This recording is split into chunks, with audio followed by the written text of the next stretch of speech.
Vous allez entendre un message de William Branham prêché le soir du 22 mai 1960 au Branham Tabernacle à Jeffersonville, Indiana, USA. Ce message s'intitule « Le mystère prédestiné de sa volonté ».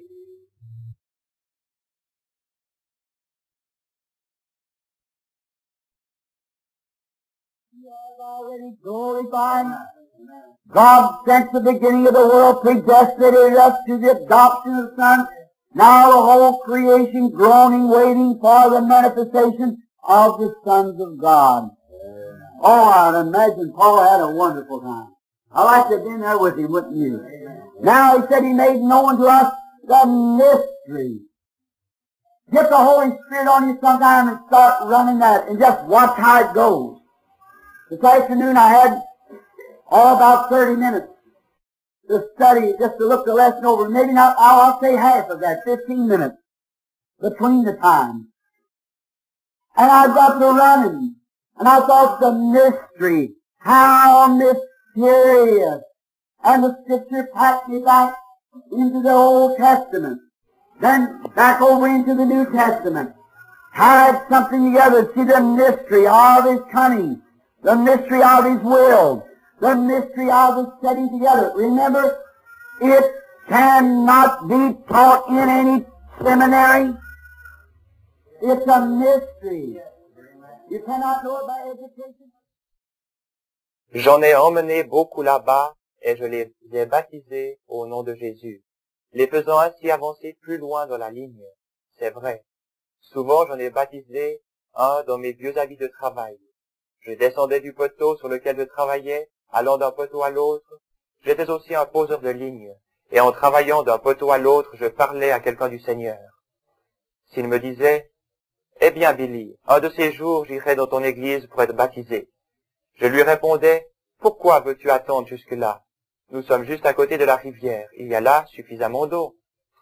Attrapez-les maintenant, c'est vrai, c'est le bon moment. » L'eunuque dit à Philippe, « Voici de l'eau. Qu'est-ce qui empêche? » C'est vrai.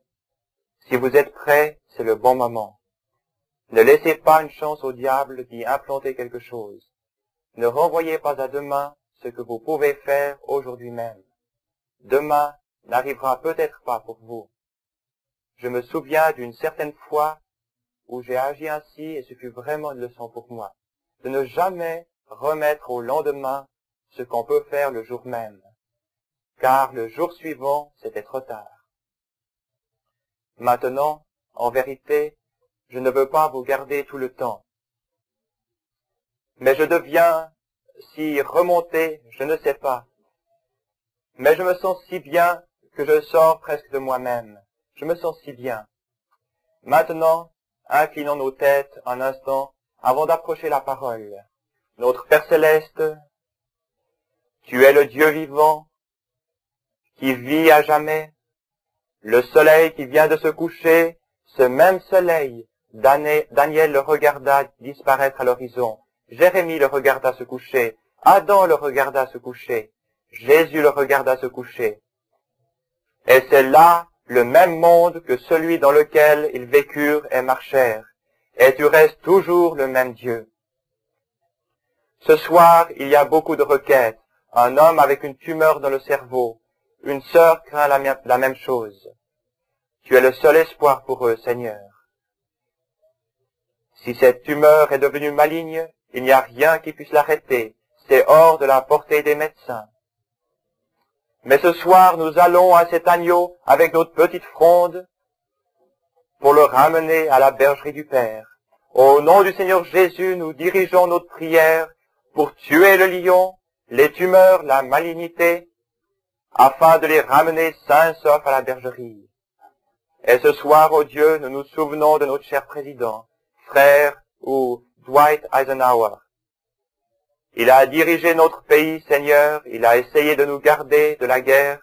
Il a promis que la guerre de Corée finirait s'il en avait la possibilité. Il a promis à ses mères de ramener leurs garçons. Mais il a dit, si c'est moi qui dois le faire, je ne le peux pas. Je peux bien faire des efforts, mais Dieu seul pourra l'accomplir. Et tu as été avec lui, Seigneur, et maintenant tout est réglé. Pourquoi ne purent-ils pas voir cela dès le commencement? Ô Dieu, je te prie de l'aider. Bénis cette âme vaillante, Seigneur, et nous te prions de choisir pour nous le dirigeant qui doit lui succéder. Ta volonté prédestinée s'accomplira, Seigneur. Mais celui pour lequel nous sommes si intéressés ce soir à côté de nos affaires nationales, c'est cet aide grand et glorieux qui vient pour établir un royaume qui n'aura pas de fin, le Seigneur Jésus, ton Fils. Alors ils entasseront les armes, l'instinction des feux sonnera, et il n'y aura plus de guerre, et ils planteront des vignes et en mangeront le fruit, ils construiront des maisons et les habiteront, et il n'y aura plus jamais de trouble après cela. Bénis-nous maintenant alors que nous nous approchons de ta parole. Père, tu connais la raison pour laquelle je commence à cette écriture-là. C'est parce que je sens que tu veux que je le fasse ainsi, et que c'est ta volonté divine, dans ton ordre, dans l'ordre du jour, de faire que les gens trouvent leur place et qu'ils se préparent pour l'heure de la bataille. Comme notre frère l'a dit dans sa prière il n'y a pas longtemps, « Oh, tu nous as instruits si longtemps, Seigneur. Maintenant, Père, donne-nous notre grade. Mets-nous dans le travail que nous sommes censés faire, afin que nous puissions être occupés aux affaires du Père, car nous te le demandons au nom de Jésus, ton Fils. Amen. » J'ai eu cet après-midi vraiment un merveilleux moment d'entretien avec une infirmière de Louisville, dont le père est un éminent docteur. Elle avait entendu parler des actions glorieuses du Seigneur. Elle va chez nous et y passait la majeure partie de l'après-midi. Elle est simplement entrée en passant. C'est une personne merveilleuse, plutôt un peu dure, vous savez, un peu ferme, vraiment le genre presbytérien. Mais elle repartit avec les larmes coulant sur ses joues. Oh, Dieu en a placé partout. Dans des bureaux de médecins, parmi les infirmières. Je ne crois pas qu'il y ait une seule infirmière au Norton's Infirmity Hospital à laquelle je n'ai pas témoigné sur la nécessité d'avoir le Saint-Esprit et demandé s'il avait été baptisé au nom de Jésus. Il n'y a nulle part un médecin avec lequel je ne sois entré en contact, ou quelqu'un d'autre, voyez-vous. Parlez-leur de cela. Vous n'avez pas beaucoup de temps, frère. Peu importe combien cela semble difficile ici, mais attendez d'avoir traversé votre dernier souffle là-bas, de l'autre côté, voyez-vous. Alors vous souhaiterez l'avoir fait. Oui, monsieur. N'attendez pas jusqu'à ce moment-là. Faites-le tout de suite. C'est maintenant l'heure. Oh, peut-être qu'ils ne seront pas d'accord avec cela et qu'ils rageront et feront des histoires, mais ils ne le font pas exprès. Ils ne le font vraiment pas exprès. C'est en ordre. Et s'ils se mettent à vous faire des histoires, souvenez-vous simplement qu'ils ne le font pas, vraiment pas exprès. Ils ne le font pas exprès. Non. On leur a peut-être enseigné quelque chose et ils s'accrochent à cela pour que vous puissiez voir leur point de vue. Ne contestez pas avec eux. Ne contestez avec personne. Mais conduisez-les là-dedans simplement avec amour. Ensuite, priez pour eux. Eh bien, je crois que nous sommes arrivés au verset 9. Je ne suis pas sûr, c'est loin du chapitre 3, n'est-ce pas? Mais oh, c'est du miel dans leur rocher pour moi. Nous parlions de, souvenez-vous-en, afin que nous puissions avoir de nouveau une base. Et maintenant, frère Neville, faites-moi signe si je ne vois pas le temps passer, afin que je puisse encore prier pour les malades. Nous voulons entrer dans tous les détails, si possible, et ce soir, je désire aussi faire un appel à l'autel. Après, je pourrais peut-être en terminer la lecture, mais le but de cette étude, c'est que vous voyez votre position en Christ. Que vous voyez que ce n'est pas quelque chose dans lequel vous tombez par hasard ou quelque chose que vous auriez mérité, mais que c'est ce que Dieu fit lui-même pour vous. Ce n'est pas que vous ayez été si méritant pour être allé un soir à l'église, puis jusqu'à l'autel où un frère vous avait conduit. Ce n'est pas cela. C'était Dieu qui, avant la fondation du monde, vous prédestina à la vie éternelle. Quand vous arriverez là-bas ce jour-là, ce n'est pas étonnant que les 24 vieillards jetteront leur couronne.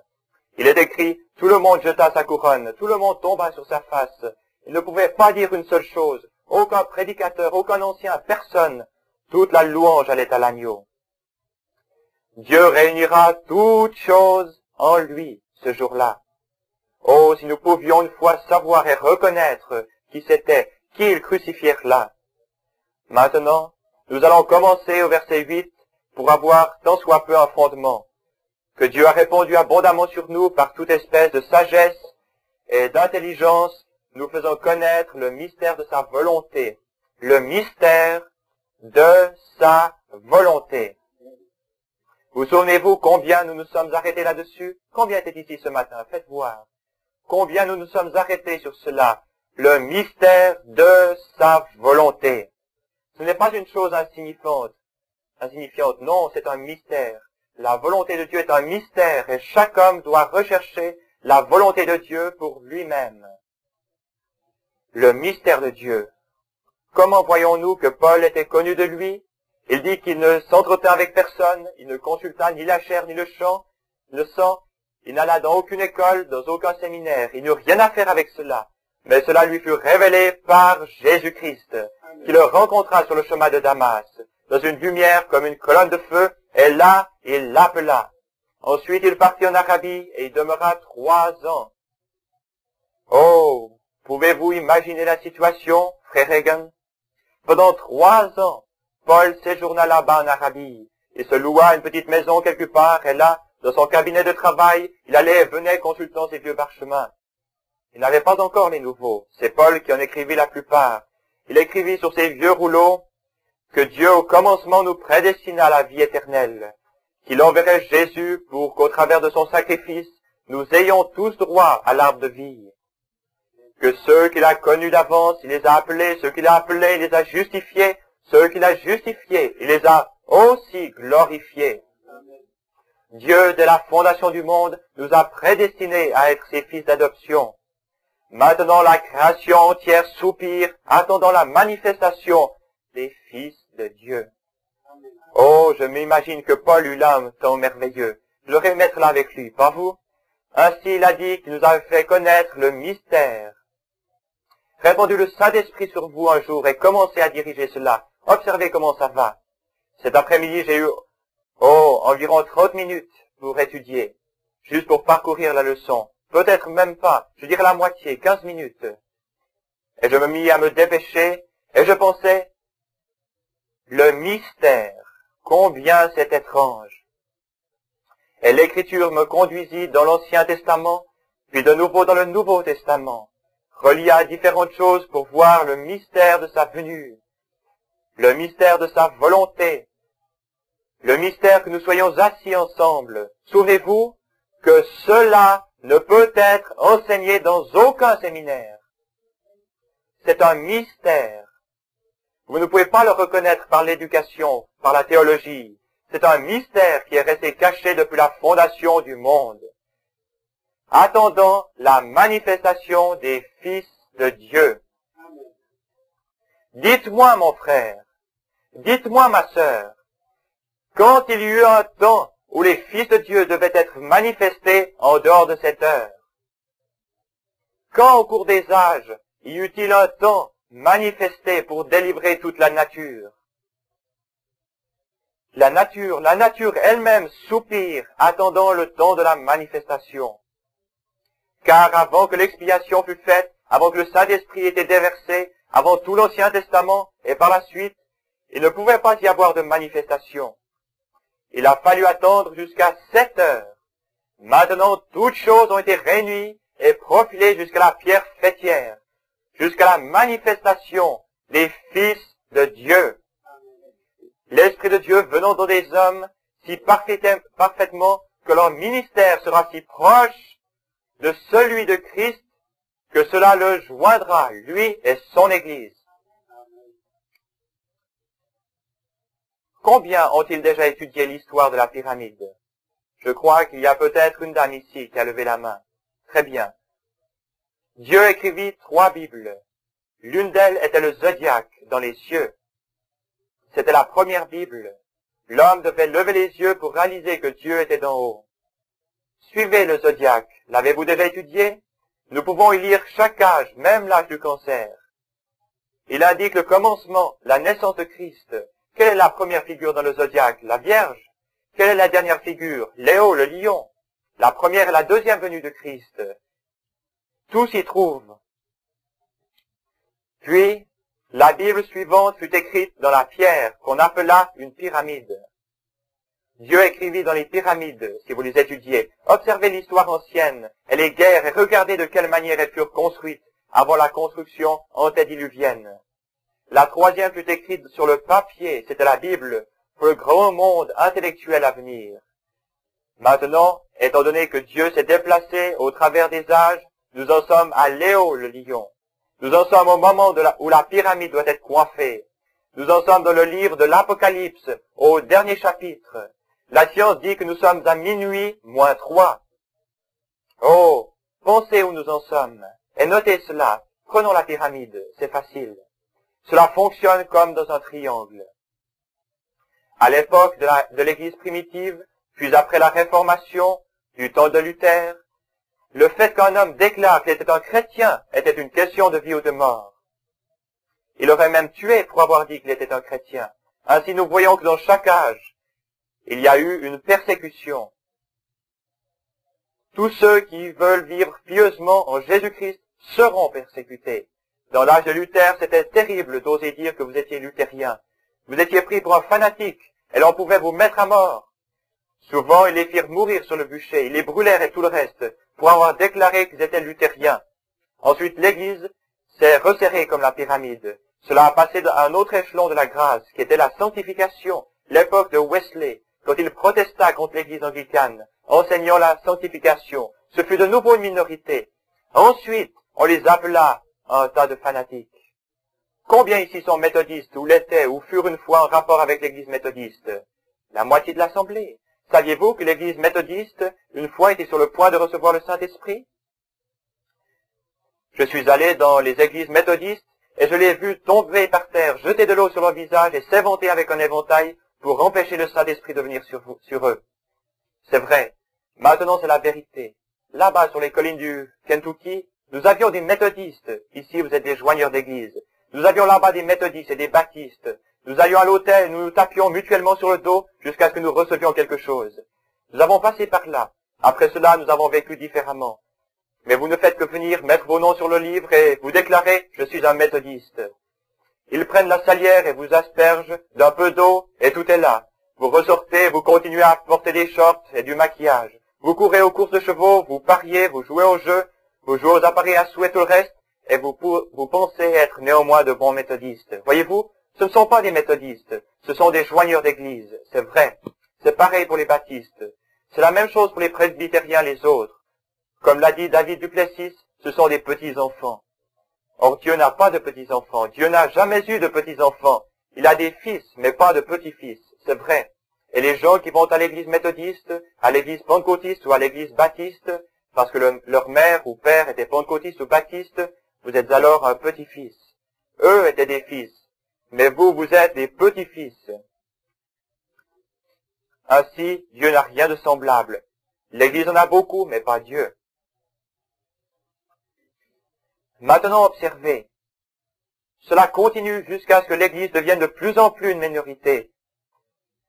L'âge pentecôtiste arriva et aplanit assurément bien des bosses. Ensuite, que fit-il? Laissant derrière lui les méthodistes et les luthériens, le Saint-Esprit est allé plus loin et maintenant a dépassé l'âge pentecôtiste. Que firent-ils? Ils s'organisèrent, se donnèrent un nom. Nous sommes les assemblées de Dieu. Nous sommes les unitaires, nous sommes les binitaires, nous sommes l'Église de Dieu. Nous sommes ceci ou cela. Vous n'appartenez pas, vous ne pouvez pas aller au ciel sans que votre nom soit inscrit dans nos livres. Oh, quel non-sens. Peu m'importe si vous êtes baptiste, méthodiste ou presbytérien, vous mettez votre nom sur le livre de vie quand Dieu l'y met. Si vous êtes prédestiné à la vie éternelle, alors Dieu vous appellera d'une façon ou d'une autre. Assurément, il le fera. Tout ce que le Père me donne viendra à moi. Peu importe l'église à laquelle vous appartenez, cela n'a rien à voir avec ça. La dénomination ne fera jamais quoi que ce soit pour vous, si ce n'est de vous empêcher sérieusement d'aller de l'avant avec Dieu. Elle ne pourra jamais faire autre chose pour vous. Cela réunit croyants et incroyants. Bien sûr, vous trouvez ça partout où vous allez, et lui-même cela dans le ciel. Ainsi, c'est en ordre. Mais ne regardez pas à votre dénomination, regardez à Jésus. C'est à lui qu'il faut regarder. Maintenant, alors que nous arrivons, combien Je crois que cette dame ici a levé la main pour dire qu'elle avait étudié la pyramide. Vous savez que la pyramide ne fut jamais coiffée, n'est-ce pas? Il n'y eut jamais de pierre fêtière à son sommet. Ils ne la trouvèrent nulle part. Ils ne savent même pas ce qui lui est arrivé. Pourquoi? Pourquoi la pierre fêtière ne fut-elle jamais placée à son sommet, la pierre capitale, au sommet? Parce qu'il fut rejeté quand il vint. Il était la pierre rejetée, c'est vrai. Mais elle sera coiffée, c'est vrai. Et ces pierres, appelées à s'ajuster à la pierre capitale, devront être des pierres à tel point pareilles à celle-ci qu'elles s'ajusteront partout parfaitement. La pyramide est si parfaite que vous ne pouvez même pas y glisser une lame de rasoir entre ces pierres, là où elles se rejoignent, tellement sa construction est parfaite. Certaines d'entre elles pesaient des centaines de tonnes. Elles ont été si parfaitement placées ensemble. C'est ainsi que Dieu réunit son Église. Nous sommes bien ajustés ensemble, d'un même cœur et d'un commun accord. Maintenant, quelqu'un pourrait dire, eh bien, les luthériens là-bas n'avaient rien. Ne croyez pas cela. Les luthériens apparaîtront lors de la résurrection, de la même manière que les autres. Les baptistes, les presbytériens et tous les enfants de Dieu apparaîtront lors de cette résurrection. Et c'est la raison pour laquelle les gens disent aujourd'hui, oh, il y aura un vaste réveil qui balayera le monde et 100 millions seront sauvés. Les pentecôtistes seront tous sauvés et il y aura l'enlèvement. Vous vous trompez. Cet enlèvement comprendra des centaines de milliers d'âmes. C'est vrai, mais elles s'échelonneront sur 6000 ans de salut. Voyez-vous, sur une période de 6000 ans. L'homme marche dans la lumière au fur et à mesure que la lumière vient à lui. Il traverse les ponts lorsqu'il y arrive. Maintenant, s'il refuse cela, alors il est laissé dans les ténèbres. Mais s'il continue à avancer, maintenant remarquez ceci, la venue du Seigneur Jésus est si proche. L'Esprit a œuvré au travers de la justification, de la sanctification et du baptême du Saint-Esprit. Et maintenant, nous voilà arrivés dans le temps de la venue de la pierre capitale. L'Église doit être si semblable à Christ, à tel point identique que Christ et l'Église pourront s'unir. C'est le même esprit. Et si l'Esprit de Christ est en vous, il vous fait vivre la vie de Christ, agir comme Christ et faire les œuvres de Christ. Celui qui croit en moi, les œuvres que je fais, il les fera aussi. Jésus l'a dit. Voyez-vous? Ainsi nous avons un ministère qui, lorsqu'il viendra, sera exactement semblable à celui de Christ. Qu'identifie ce ministère? La venue du Seigneur. Regardez dans le monde aujourd'hui. Prêtez attention aux déclarations de Khrouchtchev et des autres, à ces grands conflits mondiaux qui peuvent éclater à tout instant. Tout pourrait être réduit en poussière en une seconde, c'est vrai. Et nous savons que c'est proche. N'importe quelle personne sensée peut, en lisant le journal ou en écoutant la radio, savoir que c'est proche. Maintenant, souvenez-vous que Christ vient chercher son Église avant que cela arrive. Ainsi, combien proches sommes-nous de la venue du Seigneur Jésus? Peut-être avant la fin de cette réunion, ce soir. Nous sommes à la fin des temps. C'est une certitude. Observez l'Église dans toutes ses étapes. Retenez cela dans votre esprit, vous, historiens, qui avez approfondi l'histoire. Regardez l'Église luthérienne sous la justification, nouvellement sortie du catholicisme. Regardez-la évoluer par la suite. Regardez Wesley s'approcher de la sanctification, sont dans les Écritures. Regardez ce qu'il y a entre Wesley. La chose qui vint ensuite fut l'âge pentecôtiste. Avec la restauration des dons spirituels. Maintenant, regardez à l'âge qui vient et qui va jusqu'à la pierre capitale. Voyez-vous ce que je veux dire? La venue du Seigneur, ce qui est révélé, Dieu, dans tous les âges, a attendu que l'Église trouve sa place. Le problème aujourd'hui, presque tous ceux que j'ai rencontrés, je suis allé passer un examen médical, vous savez, pour aller outre-mer.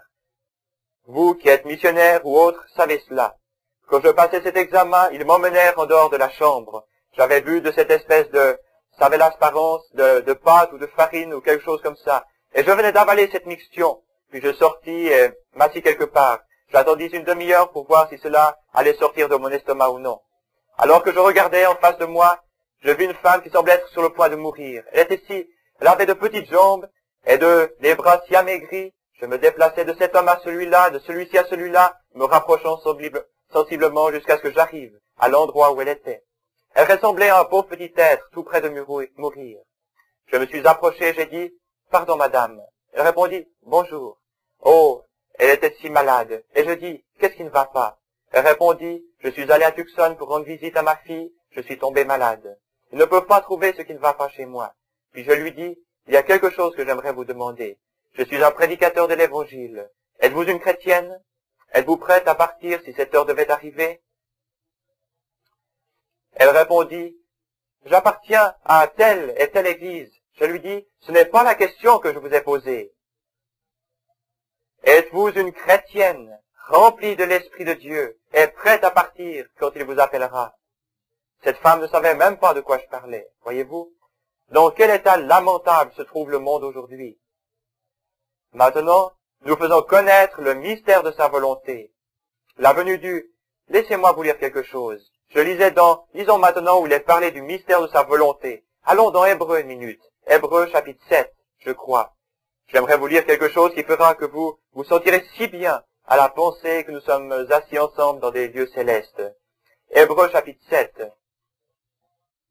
En effet, ce Melchisédek, maintenant regardez bien, roi de Salem, sacrificateur du Dieu très haut.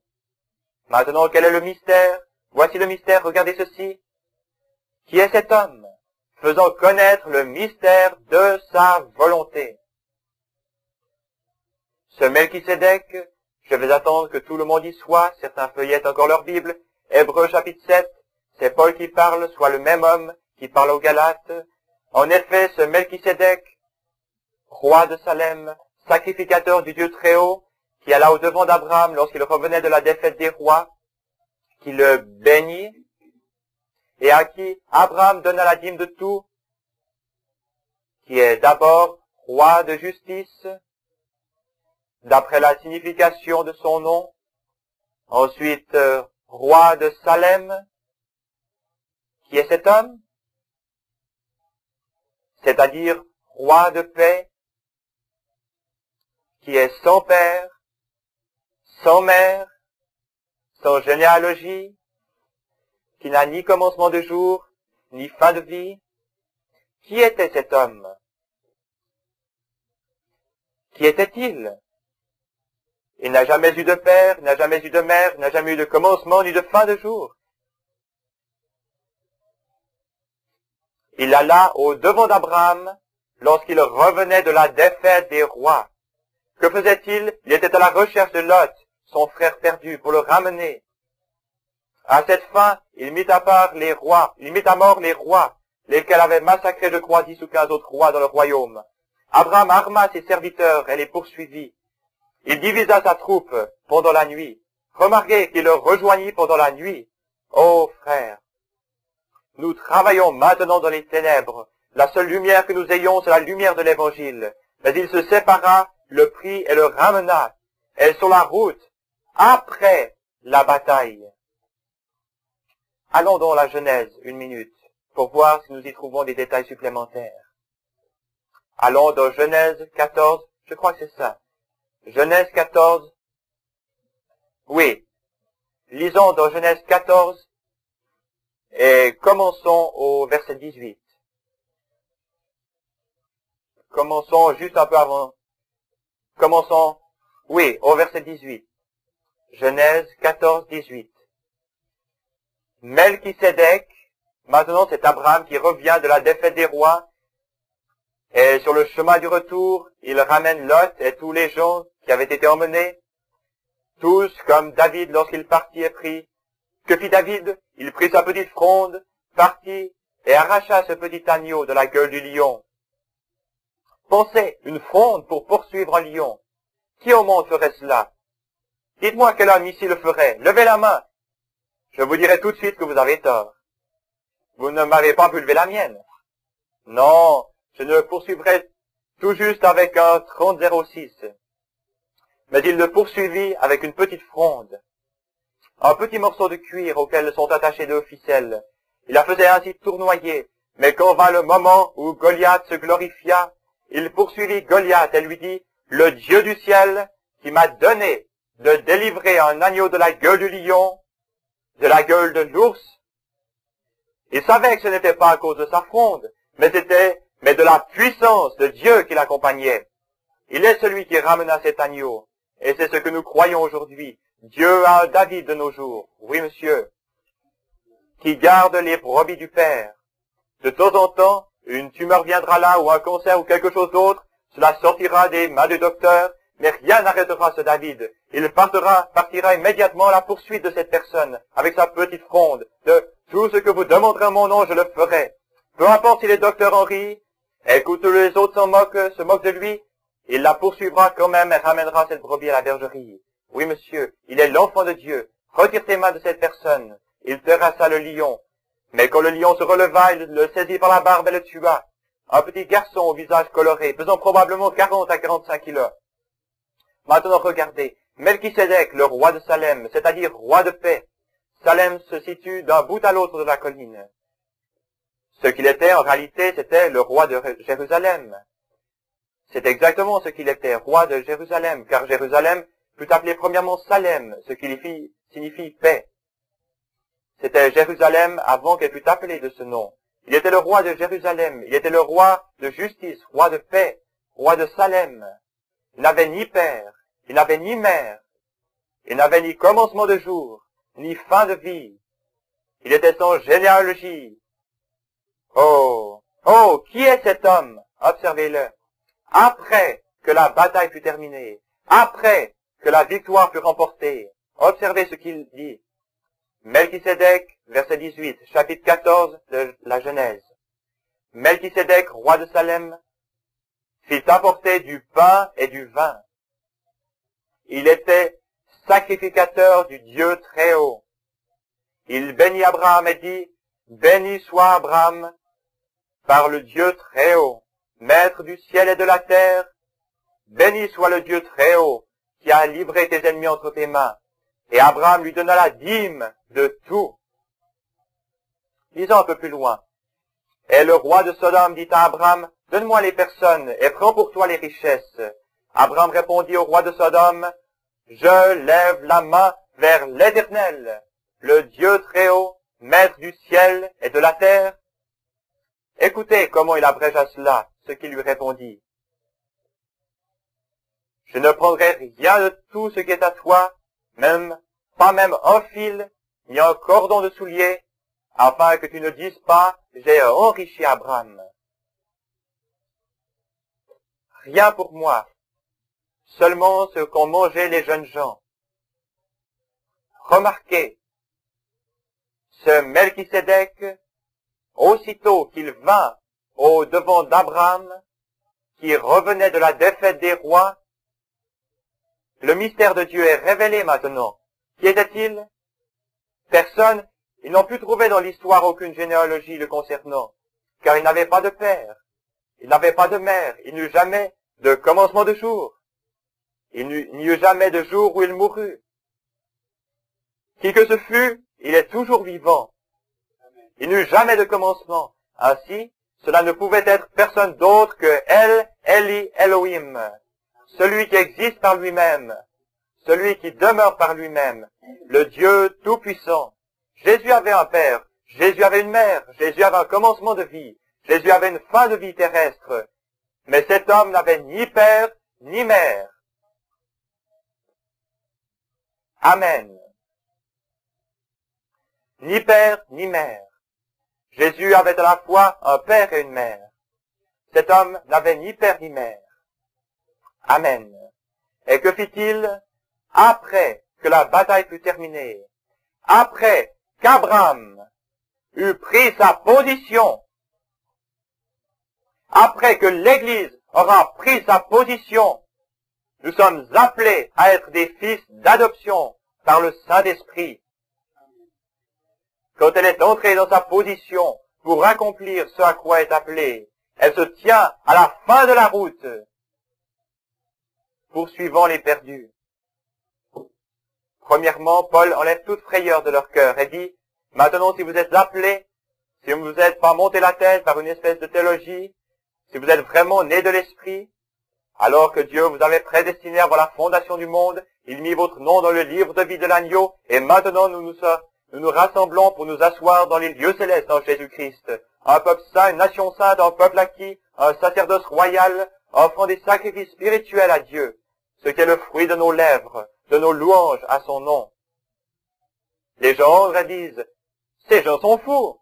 Oui, c'est vrai, la sagesse de Dieu est une folie pour l'homme, et la sagesse de l'homme est une folie pour Dieu. Ils sont contraires l'un à l'autre. Mais dans une véritable église remplie de l'esprit, plein de la puissance de Dieu, assise dans les lieux célestes, offrant des sacrifices spirituels, des louanges à Dieu, le Saint-Esprit agit au milieu d'eux, discernant le péché et dévoilant les choses qui sont fausses parmi eux. Rectifiez cela et mettez-le en ordre. Pourquoi? Parce qu'il y a toujours dans la présence de Dieu ce sacrifice sanglant. Maintenant, souvenez-vous, nous en avons parlé ce matin, vous n'avez pas été sauvés par le sang, vous avez été gardés sauvés par le sang. Mais c'est par la grâce que vous avez été sauvés par le moyen de la foi. Dieu frappa à votre cœur parce qu'il vous prédestina. Vous avez levé les yeux et vous l'avez cru et accepté. Maintenant le sang fait une expiation pour vos péchés. Souvenez-vous que j'ai dit que Dieu ne condamne pas un pécheur pour avoir péché. Pour commencer, c'est un pécheur. Mais il condamne un chrétien pour avoir péché. Ainsi, parce qu'il l'a condamné, Christ prend sur lui notre condamnation. Il n'y a donc aucune condamnation pour ceux qui sont en Jésus-Christ, qui marchent non selon la chair, mais selon l'esprit. Et si vous faites quelque chose de faux, ce n'est pas volontairement. Vous ne péchez pas volontairement. Un homme qui pêche volontairement, qui va dans le monde et qui pêche volontairement, n'est encore jamais entré dans ce corps. Mais un homme qui une fois s'y est trouvé est mort, et sa vie est cachée en Dieu par Christ, scellée par le Saint-Esprit, et le diable ne peut même pas le trouver. Étant caché en lui, il faudrait qu'il sorte de là pour que le diable puisse l'attraper. Car vous êtes mort. Dites à un mort qu'il est un hypocrite, et voyez ce qui arrive. Donnez-lui un coup de pied sur le côté, dites, « Hé, espèce de vieil hypocrite !» Il ne dira même pas un mot, c'est vrai. Il restera étendu là. Et un homme qui est mort en Christ, vous pouvez l'appeler un hypocrite, l'appeler tout ce que vous voulez, il ne se révoltera jamais contre cela. S'il fait quelque chose, ce sera de se glisser quelque part et de prier pour vous, c'est vrai. Mais oh, certains sont tout à fait vivants. C'est à ceux-là que je pense. Nous sommes censés enterrer des gens morts. Ceux qui sont morts en Christ, nous les ensevelissons dans l'eau. Quelquefois, nous ensevelissons trop de gens qui sont vivants. Il y a trop de malice et de disputes. Il y en a trop dans l'Église. Nous ne pouvons pas séparer cela, mais Dieu le fait. Il connaît son peuple, il connaît ses brebis, il connaît chaque voix, il connaît ses enfants, il sait qui il peut appeler, il sait qui il a prédestiné, il sait à qui il a donné ces choses, à qui il se fait connaître. Dieu peut mettre sa confiance dans ce que font ses enfants, sachant qu'ils le feront exactement. Croyez-vous que Dieu fait cela? Satan un jour dit à Job, ou plutôt dit à Dieu, « Oui, tu es un serviteur. » Dieu dit, « Il n'y a personne sur la terre pareil à lui. C'est un homme parfait. » Il avait confiance en lui. Satan lui dit, « Bien sûr, mais il a la vie facile. Laisse-moi seulement l'avoir quelque temps. Je le ferai te maudire en face. » Il répondit, « Il est entre tes mains, mais ne touche pas à sa vie. » Voyez-vous? Elle lui fit tout ce qu'il pouvait sans toucher à sa vie. Mais le vieux Job, au lieu de, que fit-il? A-t-il maudit Dieu quand Dieu reprit ses enfants, quand il l'attaqua si durement et tout le reste? Job ne posa pas de questions. Il tomba sur sa face et adora. Alléluia! Il dit, l'Éternel a donné, l'Éternel a repris, béni soit le nom de l'Éternel. Vous y êtes. Dieu savait qu'il pouvait avoir confiance en Job. Dieu sait combien il peut avoir confiance en vous. Il sait combien il peut avoir confiance en moi. Mais ce dont nous parlons maintenant, c'est de placer ce Fils. Ainsi dans la Bible, quand la bataille est terminée, quand tout est fini, alors que faisons-nous ensuite? Que faisons-nous après que la bataille soit terminée? Savez-vous ce que nous faisons? Nous rencontrons Melchisédek. Allons rapidement dans Matthieu 16, 16. Matthieu 16, non, c'est faux. Cela ne pourrait pas être si près. 26, 26. Pardonnez-moi, je n'ai pas voulu dire cela. 26, 26, au dernier souper, c'est ce que j'essaie de trouver. Matthieu chapitre 26 et verset 26. Maintenant nous l'avons, nous y sommes, au dernier souper. Pendant qu'il mangeait, Jésus prit du pain, et après avoir rendu grâce, il le rompit et le donna aux disciples en disant, « Prenez, mangez, ceci est mon corps. » Il prit ensuite une coupe, et après avoir rendu grâce, il la leur donna en disant, Buvez-en tous, car ceci est mon sang, le sang de l'alliance, qui est répandu pour plusieurs pour la rémission des péchés. P-E-C-H-E-S. Péché. Les chrétiens qui font des choses fausses. Très bien. Écoutez. Verset 29. Je vous le dis, je ne boirai plus désormais de ce fruit de la vigne jusqu'au jour où j'en boirai de nouveau avec vous dans le royaume de mon Père. Qu'est-ce? La même chose que fit Melchisédek après qu'Abraham eut pris sa position, mis ses hommes dans l'ordre et gagné la bataille. Alors qu'il rentrait chez lui, Melchisédek sortit avec du pain et du vin. Quand la bataille sera terminée, nous mangerons le souper de noces avec le Seigneur Jésus dans le nouveau monde. Oh, béni soit le nom du Seigneur. Très bien. Le mystère de sa volonté selon le bienveillant dessein. Nous sommes de nouveau dans Éphésiens 1:9. Qu'il avait formé en lui-même pour le mettre à exécution lorsque les temps seraient accomplis. Et souvenez-vous de cela, nous venons de passer là-dessus. Éphésiens, chapitre 1, verset 10. Lorsque les temps seraient accomplis. Maintenant, nous savons que cet accomplissement des temps attendait quoi? La plénitude de tous les temps. Le temps où le péché cessera. Le temps où la mort cessera. Le temps où toute maladie disparaîtra. Le temps où le péché cessera. Le temps où toutes les perversions et toutes les choses que le diable a perverties cesseront. Quand le temps lui-même cessera. Observez. Lorsque les temps seraient accomplis de réunir toutes choses en Christ,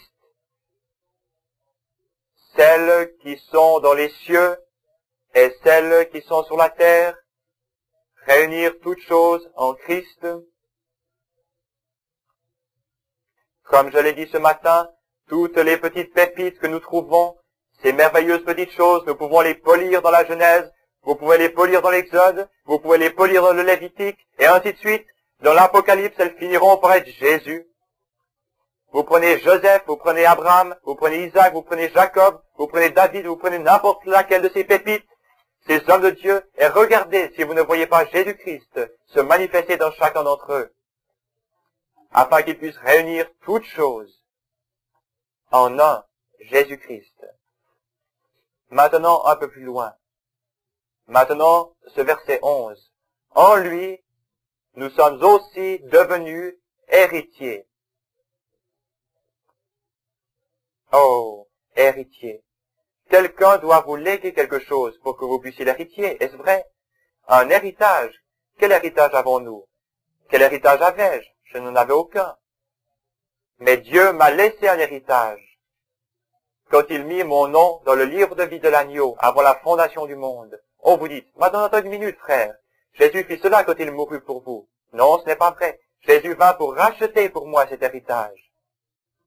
Lignez la ligne suivante. En lui, nous sommes aussi devenus héritiers, ayant été prédestinés, suivant la résolution de celui qui opère toutes choses d'après le conseil de sa volonté. Dieu, avant la fondation du monde, comme nous en avons parlé dans la leçon, existait par lui-même, et l'amour était en lui. En lui, il y avait l'attribut d'être Dieu. Il n'y avait rien pour l'adorer. En lui, il y avait l'attribut d'être un père. Il était seul.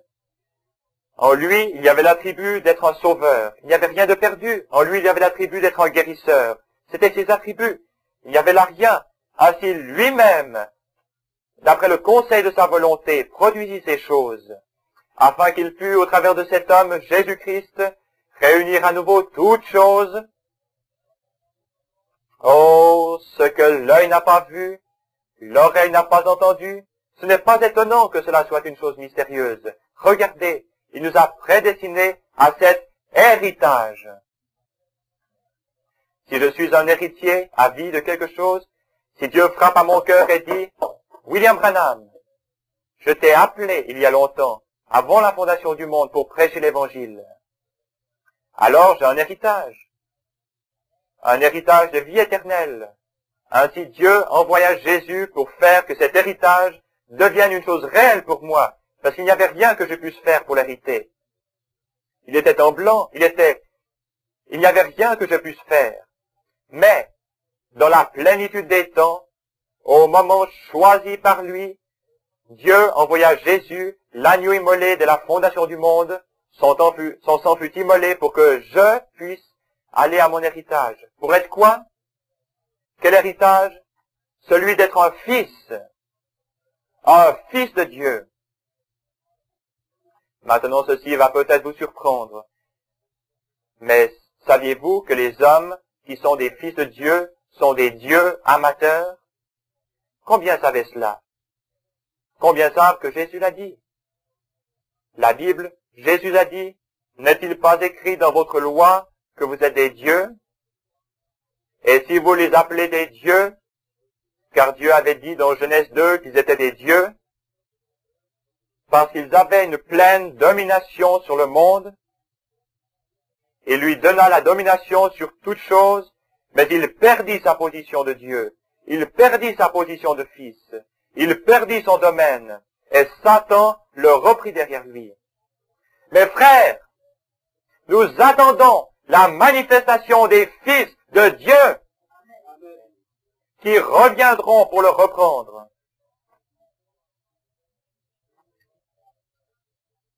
Attendons la plénitude des temps, quand la pyramide arrivera à son sommet, quand les fils de Dieu seront manifestés, quand la puissance de Dieu se répandra. Alléluia! Alors il enlèvera Satan toute sa puissance. Oui, monsieur, cela lui appartient. Il est le Logos qui est sorti de Dieu, c'est vrai. C'était le Fils de Dieu. Ensuite, il fit les hommes comme de petits dieux. Et il dit, s'ils appellent Dieu ceux à qui la parole de Dieu a été adressée, les prophètes, s'ils appellent Dieu ceux à qui la parole de Dieu a été adressée, Dieu a dit lui-même qu'ils étaient des dieux. Il dit à Moïse, je t'ai fait un Dieu, et j'ai fait d'Aaron ton prophète. Amen.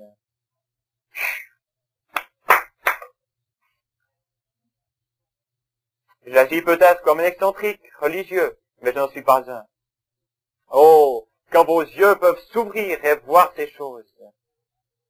Très bien, il fit de l'homme un Dieu dans son domaine. Et son domaine va d'une mer à une autre, d'une côte à une autre. Il en a le contrôle. Et quand Jésus vint, étant le Dieu sans péché, il prouva cela. Quand le vent souffla, il dit, silence, tais-toi. Amen. Et quand l'arbre, il dit que personne ne mange de ton fruit. En vérité, je vous le dis, vous, c'est-à-dire petit Dieu. Si vous dites à cette montagne, ôte-toi de là, et si vous ne doutez pas dans votre cœur, mais croyez que ce que vous dites arrive, vous le verrez s'accomplir. Vous retournez directement à la Genèse, à l'original. Qu'est-ce? Maintenant le monde et la nature soupirent, réclament, tout bouge. Pourquoi? Attendant la manifestation des fils de Dieu. Quand les véritables fils, les fils nés, les fils remplis, parleront et que leur parole sera cela. Je crois que nous en sommes maintenant à la frontière. Oui, monsieur. Dites à cette montagne que cela soit ainsi. Frère, je désire qu'une certaine chose soit faite. Je suis un croyant en Jésus-Christ. Je vous le donne au nom du Seigneur Jésus-Christ. Voilà une manifestation. Oh frère, ma récolte est en train de brûler là-bas. Je n'ai pas eu de pluie. Je t'enverrai de la pluie au nom du Seigneur Jésus-Christ. Elle vient. Oh, attendons, soupirons, toute la nature, attendons la manifestation des fils de Dieu. Dieu a décrété cela au commencement. Il a donné le domaine à l'homme. Il a donné Jésus-Christ. Et Jésus nous a donné ce domaine avec cette assurance. Tout ce que vous demanderez au Père en mon nom, je le ferai. Oh, frère Palmer, attendons la manifestation des fils de Dieu. Que l'Église soit dans sa position. Comme je l'ai dit, le livre des Éphésiens est le livre de Josué. Dans Josué, les gens étaient placés à l'endroit qui leur est attribué. Et maintenant, si vous ne respectiez pas cet ordre, et que vous placiez Ephraïm ici, dans la terre de Manassé, et que celui qui revienne et qu'il fasse des histoires et du premier métage, comment vont-ils s'accorder? J'entends dit, je suis un baptiste, je suis un méthodiste, je suis un pentecôtiste, je suis un unitaire, je suis un militaire, je suis tel et tel. Comment allez-vous y prendre? Restez tranquille, Dieu va placer son Église. Les fils et les filles de Dieu. Oh Dieu, laisse-moi dire pour voir cela, c'est ma prière. C'est si proche, je peux presque le toucher de mes mains. Frère, c'est juste cela. C'est ce qu'il me tarde de voir. Attendant le temps où nous marcherons dans la rue, un infirme de naissance étendu là, je n'ai ni argent ni or. Oh, attendons la manifestation des fils de Dieu. Alléluia, quand Dieu se fera connaître, quand ils stopperont la maladie, ils stopperont le cancer, ils arrêteront les maux. Vous pensez que le cancer est quelque chose? La Bible dit que le temps viendra où la chair des hommes tombera en pourriture, tandis qu'ils seront sur leurs pieds. Et les vautours mangeront leur carcasse avant qu'ils ne meurent. Le cancer n'est qu'un mal dedans à côté de ce qui va arriver. Mais souvenez-vous qu'il a été interdit en ce jour-là, cette chose horrible, de toucher à ceux qui avaient le sceau de Dieu. C'est pour cela que nous luttons maintenant, pour entrer, être placés dans le royaume de Dieu, avant que ces plaies horribles ne frappent. Oh, combien c'est bon! La dispensation de la plénitude des temps. L'héritage, en qui nous avons aussi obtenu un héritage, étant prédestiné. Comment nous fut donné notre héritage? Au travers de quoi? De la prédestination. La prédestination est la préscience. Comment Dieu a-t-il su qu'il pouvait avoir confiance en vous pour être un prédicateur? Par sa préscience. Cela ne dépend ni de celui qui veut, ni de celui qui court, mais de Dieu qui fait miséricorde. C'est vrai. La prédestination. Il savait ce qu'il y avait en vous. Il savait ce qu'il y avait en vous avant même que vous veniez sur la terre. Il savait ce qui était en vous avant qu'il y ait une terre sur laquelle vous puissiez venir. C'était lui. C'est le Dieu infini. Infini. Nous sommes limités. Nous pouvons seulement penser d'une façon limitée. Cela a compté tellement pour moi depuis ce moment-là. Ce qui m'arriva, je ne sais. Alors que je me tenais là-bas pendant ces quelques instants bénis, je pensais, ici il n'y a pas de demain, il n'y a pas d'hier. Il n'y a pas de maladie, il n'y a pas de tristesse, il n'y a pas un petit peu de bonheur et ensuite beaucoup de bonheur. Non, c'est entièrement le bonheur. Oh là là. Oh, j'étais là et je dis, qu'est-ce? Et cette voix me répondit, c'est l'amour parfait. Tous ceux que tu as aimés et tous ceux qui t'ont aimé sont ici avec toi. Ils dirent, tu nous présenteras toi-même au Seigneur Jésus comme trophée de ton ministère quand il viendra. Je vis ces belles femmes qui étaient là. Elles me saisissaient tout en criant, mon précieux frère bien-aimé. Je vis ces hommes aussi avec leurs cheveux un peu ébouriffés qui faisaient de même en disant, notre frère bien-aimé.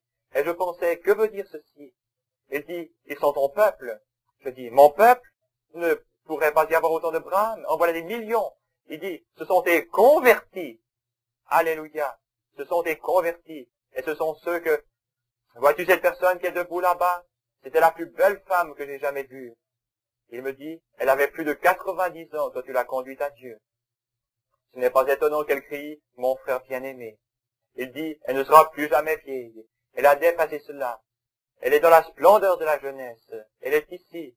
Elle ne désire pas boire une gorgée d'eau fraîche. Elle n'en a pas besoin. Elle ne désire pas se coucher et dormir parce qu'elle n'est jamais fatiguée. Il n'y a pas de demain, pas d'hier, rien du tout. Nous sommes maintenant dans l'éternité. Mais un jour glorieux, le Fils de Dieu viendra et tu seras jugé d'après la parole que Dieu leur a prêchée. Oh frère, je dis, Paul devra-t-il présenter son groupe? Oui, monsieur. Je dis, je l'ai prêché exactement comme Paul. Je n'ai jamais dévié, je ne vous ai jamais conduit dans aucun credo d'église ou dans quelque chose d'autre. Je suis resté fidèle. Et tous crièrent d'un même accord, nous le savons. Nous nous reposons avec assurance là-dessus. Il dit, tu nous présenteras à lui et ensuite nous retournerons tous sur la terre pour y vivre pour toujours. Oh là là, à ce moment-là, j'ai commencé à revenir. Je regardais vers le lit et je vis ma vieille carcasse, étendue là qui devient vieille, ridé, amoindri, malade. Et je vis mes mains derrière ma tête et je pensais, oh, devrais-je retourner dans cette chose de nouveau?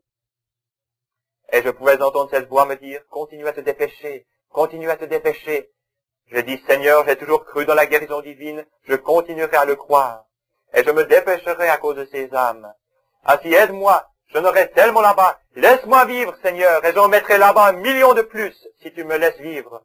Peu m'importe de quelle couleur, de quel credo, de quelle nationalité, peu m'importe ce qu'ils sont, ils sont tous un quand ils entrent là-bas. Et ces lignes de démarcation ont disparu. Oh, je peux voir encore ces si jolies femmes. Je n'en ai jamais vu. Elles avaient de longs cheveux jusqu'en bas de leur dos et de très longues jupes. Elles étaient pieds nus. Je peux voir ces hommes avec leurs cheveux un peu ébouriffés, des rouquins, des noireaux, de toutes couleurs. Elles jetaient leurs bras autour de moi. Je pouvais les sentir. J'ai senti leurs mains comme Dieu est mon juge et ce livre sacré est ouvert. Je pouvais les sentir de la même manière que je sens mes mains sur mon visage. Ils jetaient leurs bras autour de moi. Il n'y avait pas de sensation avec une femme, comme il y en aurait maintenant. Peu m'importe combien vous êtes saint, qui vous êtes, quel genre de prédicateur vous êtes, prêtre ou quoi que vous soyez. Il n'y a aucun homme sur cette terre qui puisse laisser une femme jeter ses bras autour de lui sans avoir une sensation humaine. C'est exactement la vérité. Mes frères, que vous passez d'ici là-bas, ce n'est plus la même chose. Oh là là, c'est impossible. Tout est amour. Tout est réel, frère, et tout est réel, sœur. Il n'y a pas de mort, pas de tristesse, pas de jalousie, rien du tout. Rien ne peut y entrer. Seulement la perfection. C'est ce que j'essaye d'obtenir. C'est ce que j'essaye de placer. Je dis, oh Seigneur, c'est pour cela que je suis ici à l'église. Essayons de placer l'église dans l'ordre. Vous dites, oh frères et sœurs, il n'y a qu'une seule chose qui peut entrer là-bas. C'est l'amour parfait. Ce n'est pas parce que vous êtes fidèle au Branham Tabernacle, à l'église méthodiste ou à l'église baptiste. C'est bien, vous devriez l'être. Mais oh mes amis, vous devez, non parce que vous avez parlé en langue, danser dans l'esprit, parce que vous avez chassé les démons ou déplacé des montagnes par la foi, c'est en ordre, c'est en ordre. Mais cependant, à moins que ce véritable amour parfait y soit. C'est là où ce qui est parfait, il a obtenu un héritage. Qu'héritons-nous? La vie éternelle, étant prédestinée. Comment? Tout le monde comprend-il cela? Avez-vous fait appel à Dieu? Non, Dieu a fait appel à vous. Nul n'a jamais cherché Dieu, c'est Dieu qui cherche l'homme. Jésus a dit, nul ne peut venir à moi si le Père ne l'attire premièrement. Voyez-vous, c'est la nature de l'homme de fuir loin de Dieu. Et maintenant vous dites, toutefois, ce qui me tracasse, c'est qu'après vous avoir prêché, vous restiez dans la même condition qu'avant. Changez maintenant. Écoutez-moi, car ce que je vous dis, c'est ainsi dit le Seigneur. Je ne me suis jamais appelé ainsi, je ne le suis pas. Mais vous m'appelez votre prophète ou un prophète. Le monde croit cela. Tout autour du monde. Des millions et des millions de gens le croient. Je vais parler directement ou indirectement à 10 ou 12 millions de personnes ou plus. Parler directement. J'ai eu des dizaines de milliers de visions, des signes, des miracles, et aucune de ces visions n'a jamais failli. Et c'est vrai. Il m'a prédit des choses qui n'ont jamais manqué d'arriver exactement. Je fais passer en jugement quiconque prétendrait le contraire. C'est vrai. Je ne prétends pas être un prophète, mais vous m'écoutez. Ainsi dit le Seigneur, cela nécessitera l'amour parfait pour que vous soyez placés en ce lieu, car c'est tout ce qui existe là-bas. Peu importe combien de démonstrations religieuses, combien de bonnes actions vous avez accomplies, tout ce que vous avez fait, cela ne comptera pour rien ce jour-là. Il faudra l'amour parfait. Ainsi, quoi que vous fassiez, mettez tout de côté jusqu'à ce que vous soyez tellement remplis de l'amour de Dieu que vous pourrez aimer ceux qui vous haïssent. Je suis simplement, comme je l'ai dit ce matin, j'ai été fait. Mon être entier n'est que grâce. Beaucoup de personnes disent, maintenant grattez-moi le dos, et je vous gratterai le vôtre.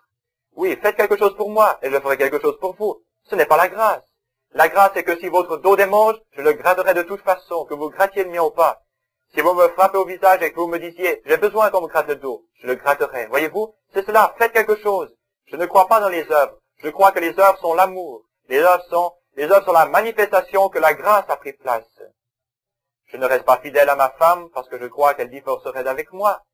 Si je ne le faisais pas, je lui suis fidèle parce que je l'aime. Je ne prêche pas l'évangile parce que je pense que j'irai en enfer si je ne le faisais pas.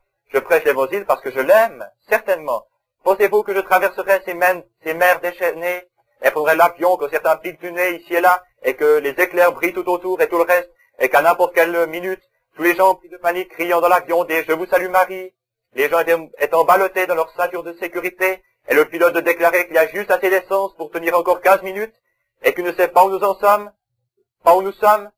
Pensez-vous que je subirai cela par plaisir? Ah! Pensez-vous que j'irai là-bas dans la jungle où des soldats allemands pour me protéger, durent mettre leurs bras autour de moi comme ceci chaque soir, pour rentrer et sortir de la réunion, jusqu'à ce que le Saint-Esprit commence à accomplir des miracles? Des communistes se trouvaient là avec des télescopes nocturnes pour me tirer dessus à 1,5 km de distance. Pensez-vous que je ferai cela par plaisir? C'est parce qu'il y a quelque chose en moi, l'amour, et ce sont là des humains pour lesquels Christ est mort. Paul a dit, je ne suis pas prêt seulement à monter à Jérusalem, mais j'y vais pour y être crucifié. J'y vais pour mourir.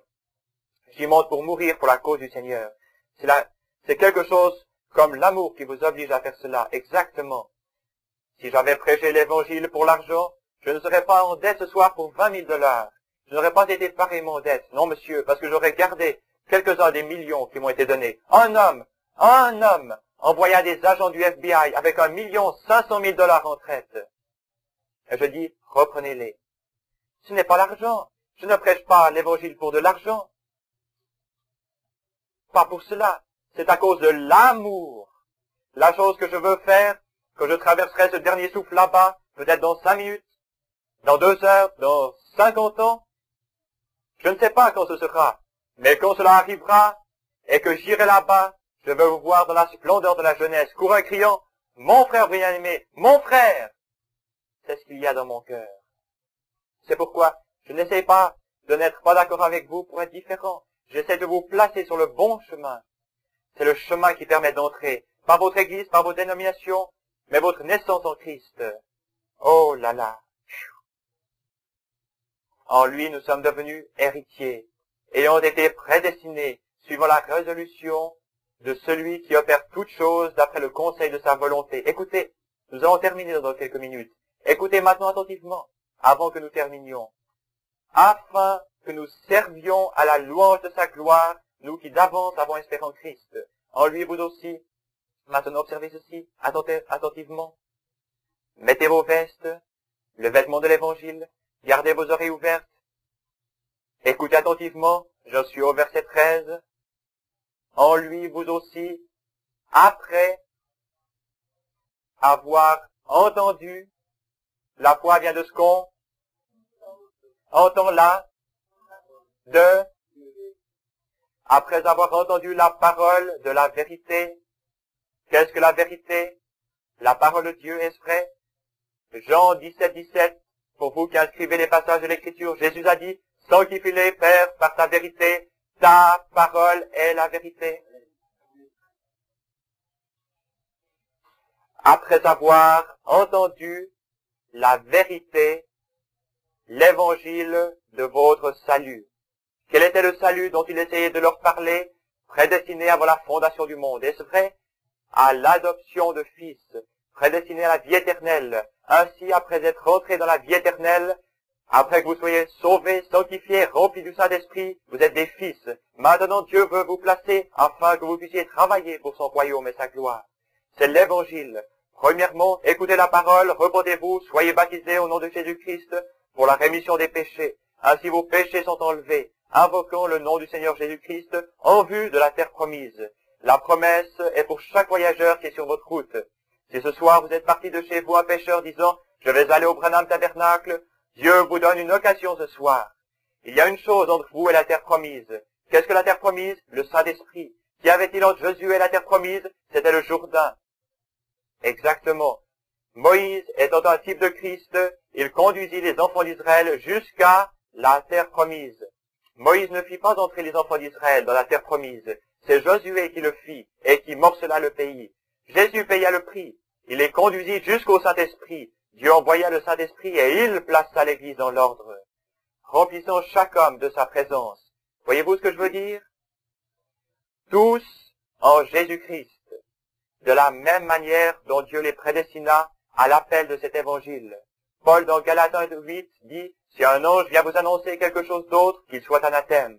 La vérité, l'évangile. Maintenant écoutez attentivement alors que nous lisons plus loin. Terminons le verset. L'évangile de votre salut en lui, écoutez attentivement. Vous avez cru et vous avez été scellés du Saint-Esprit qui avait été promis. La Bible dit que dans les derniers jours, maintenant observez, dans les derniers jours, il y aura deux classes de gens. L'une aura le sceau de Dieu, l'autre la marque de la bête. Est-ce vrai? Combien le savent? Ainsi, si le sceau de Dieu est le Saint-Esprit, alors à défaut du Saint-Esprit, vous recevez la marque de la bête. La Bible dit que les deux esprits seront si près l'un de l'autre que cela séduirait même les élus, si c'était possible. Cela n'arrivera jamais parce qu'ils furent élus en vue de la vie éternelle. Voyez-vous, l'Église, c'est semblable aux 10 vierges qui sortirent pour rencontrer le Seigneur. Tout était sanctifié, tout était saint, chacune était sanctifiée. 5 étaient dilatoires et laissèrent leur lampe s'éteindre. Et 5 autres avaient de l'huile dans leur lampe. À la voix de voici l'époux vient, les 5 qui avaient de l'huile dans leur lampe allèrent au souper de noces, et les autres furent laissés dehors, au lieu des pleurs et des grincements de dents. Soyez prêts, car vous ne savez pas à quelle minute le Seigneur viendra. Avez-vous, que représente lui dans la Bible? Le Saint-Esprit. Maintenant, frère adventiste du 7e jour, qui avait dit que le 7e jour est le sceau de Dieu, produisez un passage de l'Écriture pour le prouver. La Bible dit que le sceau de Dieu est le Saint-Esprit. Observez ceci. Maintenant, le verset 13. Vous avez cru et vous avez été scellés du Saint-Esprit qui avait été promis. Allez dans Éphésiens 4:30. Je crois que c'est ça. Regardez si ce n'est pas la même chose. Éphésiens chapitre 4, verset 30. Oui, le voilà. 4:30. N'attristez pas le Saint-Esprit de Dieu par lequel vous avez été scellés pour le jour de la rédemption. Combien de temps? Quand vous recevez vraiment le Saint-Esprit, combien de temps cela doit-il durer? Jusqu'au prochain réveil? Jusqu'à ce que grand-maman traverse votre chemin? Jusqu'à ce que le chef vous enguirlande? Jusqu'au jour de votre rédemption. Alléluia. Après votre mort, après être rentré avec vos bien-aimés dans ce pays, vous êtes toujours remplis du Saint-Esprit. Vous êtes exactement comme vous êtes maintenant. Vous avez seulement passé dans un autre corps. Vous avez changé de maison. Celle-ci est devenue vieille. Vous ne pouviez plus y clouer de bardeaux. Les chevrons sont pourris, c'est vrai. Ainsi, vous abandonnez la vieille carcasse. Vous la laissez pourrir et vous entrez dans une nouvelle. Est-ce vrai? Car si cette tente où nous habitons sur la terre est détruite, nous en avons une autre qui nous attend. Souvenez-vous de ce que nous avons dit l'autre jour à ce sujet. C'est un petit bébé formé dans le sein de sa mère. Ses petits muscles s'agitent et donnent des petits coups. Mais aussitôt que la mère le met au monde, la première chose qui arrive, un corps spirituel entre dans ce petit corps naturel. Ensuite, quand le docteur lui donne une fessée, comme cela, ou qu'on le secoue, ouin, ouin, ouin, immédiatement il ira vers le sein de sa mère, déplaçant sa petite tête de haut en bas sur le sein de sa mère pour faire sécréter les glandes mammaires. Un petit veau, aussitôt qu'il sort de sa mère, essaiera et réussira après quelques minutes à se mettre sur ses petits genoux. Que fera-t-il? Il se bougera jusqu'à ce qu'il arrive à sa mère. Elle commencera à secouer sa petite tête de haut en bas, comme cela, et à boire son lait. Alléluia! Oui, monsieur. Quand ce corps naturel arrive, il y a un corps spirituel qui l'attend. Et quand la vie se retirera de ce corps naturel, alléluia, il y en a un autre qui attend là-bas. Nous ne faisons que passer de l'un à l'autre. Nous changeons de demeure. Le mortel doit revertir l'immortalité. Ce spirituel, cette corruption doit revertir l'incorruptibilité. Ce vieux corps ridé, déformé, voûté, mais cela ne changera pas du tout ce qu'il est. Je veux dire que lorsque vous arriverez là-bas, vous aurez toujours le même esprit. Laissez-moi vous donner un exemple qui vous paraîtra tordu. Peut-être, mais c'est la Bible. Ensuite, je vous en donnerai un autre qui redressera le premier. Observez celui-ci.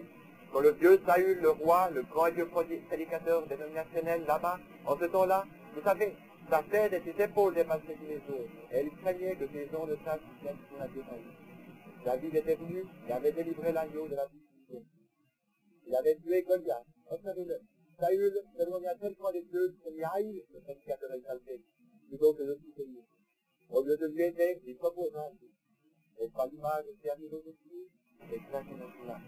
Il se détourna de lui. Combien étaient là quand je suis parti lors de mon premier voyage et que j'ai prêché sur David tuant Goliath? Probablement quelques-uns des dieux de la vieille. Je suis sur le point de partir de nouveau. Seulement, souvenez-vous, certains d'entre nous sont venus du monde entier. cela se déplace seulement dans une autre phase, la seconde campagne de David, la seconde phase de son ministère, exactement, laquelle fut lorsqu'il devint roi d'Israël.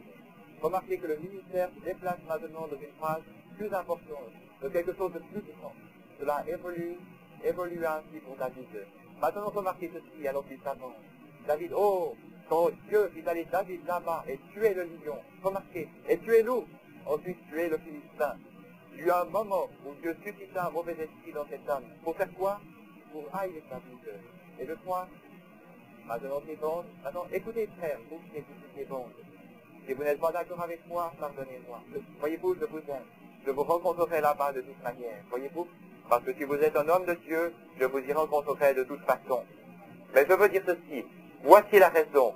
Simplement parce que Saül vit que David avait quelque chose que lui n'avait pas, qu'arriva-t-il? Un garçon au teint rosé et au dos un peu voûté. La Bible dit qu'il avait le teint rosé. Ce n'était pas un très bel enfant. Physiquement, il était un peu fluet. Et il alla là-bas et Saül, quand il enfila l'armure de Saül, je m'imagine que la cuirasse tombait juste sur ses pieds. Quand il dit, enlevez-moi cette chose, peut-être qu'il lui donna un diplôme de docteur, ou quelque chose comme cela, vous savez. David dit, je ne connais pas cette chose parce que je ne l'ai pas éprouvée. Laissez-moi avec quelque chose que j'ai expérimenté. Avec elle, je sais ce que je fais. Oui, monsieur, il prit sa fronde. Et cela rendit Saül furieux parce que les filles, les églises, chantaient, Saül peut en avoir tué des milliers, mais David en a tué des dizaines de milliers. Alors il devint jaloux. Cette histoire, au nom de Jésus, ça ne vaut rien, c'est vrai. Et que lui fit Dieu? Dieu envoya un mauvais esprit sur lui pour haïr David. Et il haït David sans raison. David aurait pu lui couper le cou plusieurs fois, il aurait pu le faire. Mais il le laissa tranquille, il ne dit jamais rien. Assurément, il aurait pu le faire. Un soir, il alla vers lui et coupa le bout de son manteau. Puis il revient et dit, regarde ici, vois-tu? Oui, monsieur, il aurait pu le faire. Mais il le laissa tranquille. Il aurait pu démolir sa congrégation et les disperser, puis créer lui une nouvelle organisation s'il avait voulu. Mais il ne le fit pas. Il a simplement laissé Saül continuer. Laissez Dieu combattre, oui, monsieur. Ainsi, comme il sortit et que la campagne prenait fin, ce mauvais esprit devint tel que Saül ne pouvait recevoir aucune réponse de Dieu. Un peu plus tard, l'Esprit du Seigneur le quitta, et le vieux Samuel, celui qu'ils avaient rejeté, celui qui était vraiment la voix de Dieu pour eux, celui qui leur avait dit, avant même qu'ils voulussent agir comme le monde, pourquoi l'Église veut-elle agir comme le monde? Pourquoi des pentecôtistes, ayant eu l'expérience du Saint-Esprit, des méthodistes, des baptistes et des presbytériens veulent-ils agir comme le monde? Pourquoi le font-ils? Je ne sais pas. Je ne peux pas le comprendre. Vous dites, mais il n'y a pas de mal à jouer au poker pour quelques sous, juste pour rire un peu. C'est un péché. Vous ne devriez pas avoir ces choses dans votre maison. Mais il n'y a pas de mal à prendre un petit verre de bière. Nous n'en prenons que quelques-uns, ma femme et moi, dans l'après-midi. Et tout à coup, vous découvrez que vos enfants en prennent aussi. C'est vrai. Et vous, les femmes? Le diable a fait de vous, c'est ce qu'il a fait au commencement, et vous a assurément pris pour cible, sœur. Il fait cela parce qu'il sait ce qu'il peut faire. Il peut séduire une femme 1000 fois plus vite qu'un homme. Je sais que cela blesse vos sentiments, mais c'est la vérité, exactement. C'est ce qu'il a fait dans le jardin d'Éden. Il peut faire, pourtant elle était honnête, elle était sincère, mais elle fut séduite. Adam ne fut pas séduit, la Bible dit. Il ne fut pas séduit, mais elle fut séduite. Ainsi, il peut la séduire. Et malgré cela, les pasteurs continuent à ordonner des femmes prédicateurs à les placer à la tête d'assemblée, alors que cette Bible condamne cela de la Genèse de l'Apocalypse. C'est en ordre, elles peuvent prêcher aussi bien que, je sais que c'est juste. Une fois dans une réunion, quelqu'un commença à parler en langue. J'ai simplement continué à prêcher, et quand je suis sorti, une femme dit à mon fils, j'ai un message à donner demain soir, quand votre père viendra sur la plateforme. Il dit, mais madame, que voulez-vous dire? Et ce soir-là, que je me préparais, et que je fus sur le point de faire un appel à l'autel, elle commença à ranger ses cheveux, à remonter ses pas, se leva et d'un bond fut bientôt au milieu de la salle. Alors elle se mit à sauter, à parler en langue et à prophétiser. J'ai tout simplement continué à prêcher, à faire mon appel à l'autel, sans prendre garde à elle, car ce n'était pas juste. Ainsi, la Bible dit de ne pas, elle dit que l'esprit des prophètes est soumis aux prophètes. Si Dieu parle sur la plateforme, laissez-le parler. Paul a dit, si une révélation est donnée à quelqu'un, que celui-ci reste dans le silence, jusqu'à ce que l'autre ait terminé. C'est vrai. Ainsi que je fus sorti, ces gens dirent, beaucoup me dirent, vous avez attristé le Saint-Esprit ce soir. Je répondis, en faisant quoi? Qu'ai-je fait? Ils dirent, eh bien, quand cette sœur a donné ce message, alléluia, c'était, mais dis-je, j'étais en train de prêcher, elle n'a pas respecté l'ordre. Oh, dirent-ils, cela venait directement du trône. C'était plus frais que ce que vous prêchiez.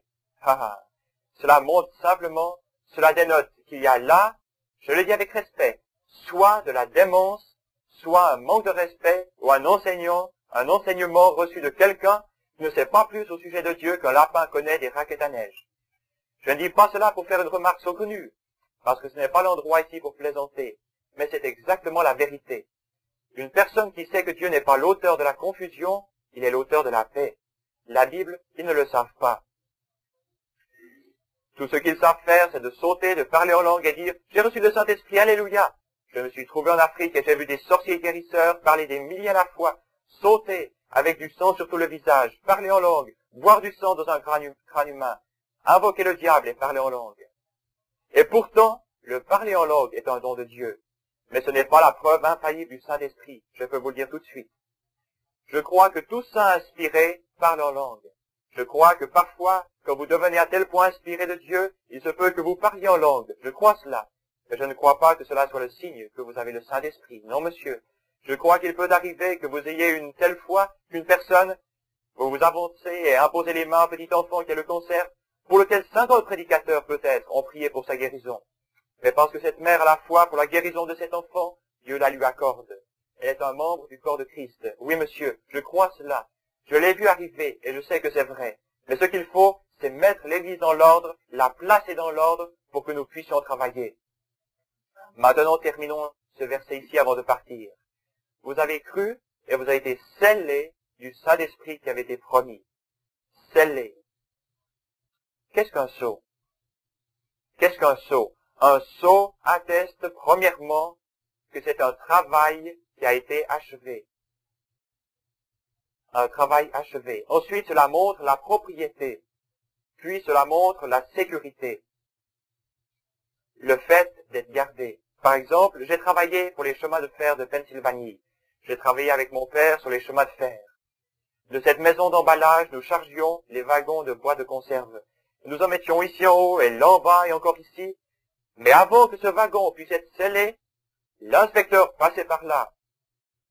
Et il poussait, bousculait celui-ci, secouait celui-là. Ah, je n'accepte pas cela. Cela sera brisé avant d'arriver là-bas. Je ne l'accepte pas. Sortez-le et recommencez. L'inspecteur condamnait le wagon. Le Saint-Esprit, l'inspecteur. Il vous secoue un peu et vous faites un bruit de ferraille. Croyez-vous toute la parole de Dieu? Je ne crois pas à cette histoire au nom de Jésus. Il condamne cela. Vous faites trop de bruit de ferraille. Je ne crois pas à la guérison divine. Cela n'existe pas. Cela fait toujours un bruit de ferraille. Jetez-les dehors. Croyez-vous que Jésus-Christ est le même hier? Eh bien, dans un sens, vous faites un bruit de ferraille. Flottez-le dehors. Ce n'est pas encore prêt.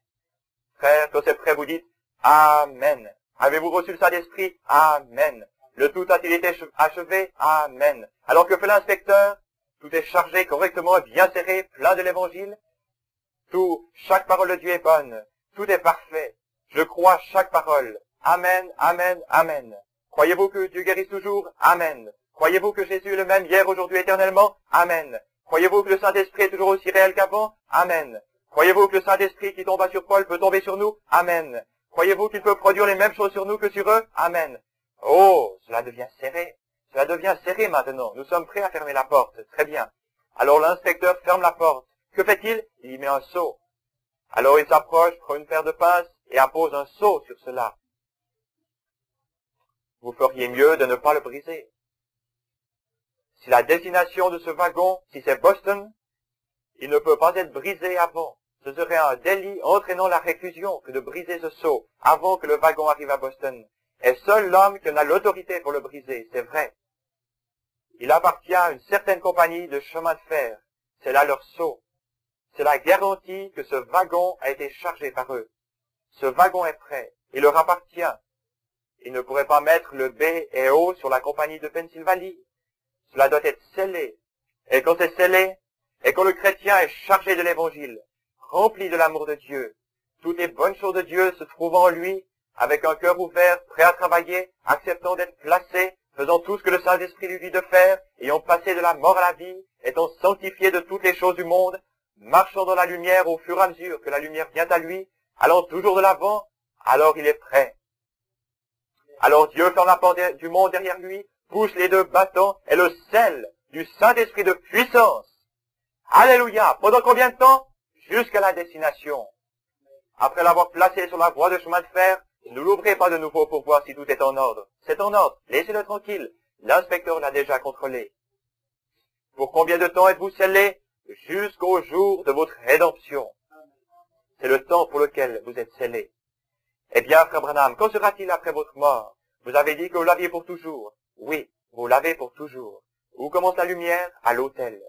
Là, vous voyez un semblant d'ombre. C'est l'ombre, le sceau du Saint-Esprit. Alors, c'est l'ombre de l'ombre de l'ombre, comme je l'ai dit l'autre jour. Mais quand vous mourrez, vous continuez à traverser ces ombres jusqu'à ce que vous arriviez à de l'humidité, et de l'humidité à un petit filet d'eau, d'une source à un ruisseau, d'un ruisseau à une rivière, d'une rivière à un océan. Voyez-vous? De l'amour de Dieu. Vous êtes toujours la même personne. Regardez ici. Le vieux Saül, ce rétrograde, ne pouvait pas recevoir de réponse de Dieu.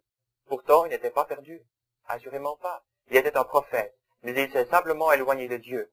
C'est la raison pour laquelle, frère, j'ai dit que vous n'étiez pas perdu. Ainsi, souvenez-vous, il est simplement sorti de la volonté de Dieu. C'est ainsi que, tout à coup, vous n'étiez plus d'accord. Maintenant, peut-être que je n'aurais pas dû dire cela. Je parle ce soir à une congrégation heureuse. Ainsi, vous savez, oh là là. Ensuite, il alla à l'Urim-Tumim. Savez-vous ce qu'était l'Urim-Tumim? C'était le pectoral, l'éphod qu'Aaron portait. Et Dieu a toujours été un Dieu surnaturel, répondant d'une manière surnaturelle. Et quand un prophète prophétisait, et que ces lumières mystiques ne venaient pas sur cet Urim-Tumim, c'était qu'il était dans l'erreur. Que quelqu'un rapportait un songe et que cela n'intercellait pas sur cet Urim-Tumim, peu importe combien cela avait bonne apparence, c'était faux, c'est vrai. De même, peu importe combien de diplômes de docteur vous possédez, et quelle est l'importance de votre organisation, si vous prophétisez ou prêchez et que ce n'est pas selon la parole, alors vous êtes dans l'erreur, frère. Ceci est l'Urim-Tumim de Dieu. Quand vous dites que vous n'étiez pas prédestiné avant la fondation du monde, alors cela n'intercellera pas, parce que la Bible dit que vous l'étiez. Quand vous dites que vous devriez être baptisé au nom du Père, Fils et Saint-Esprit, cela n'étincelle pas, parce que personne dans la Bible n'a été baptisé de cette façon, mais seulement au nom du Seigneur Jésus. Elle n'intercellera pas. Ainsi, il y a quelque chose de faux quelque part. Ainsi, l'Urim-Tumim ne voulait pas répondre au vieux Saül, et ne pouvait même pas avoir de songe. Il était si rétrograde, qu'il ne pouvait même pas avoir de songe. Ainsi, savez-vous ce qu'il fit?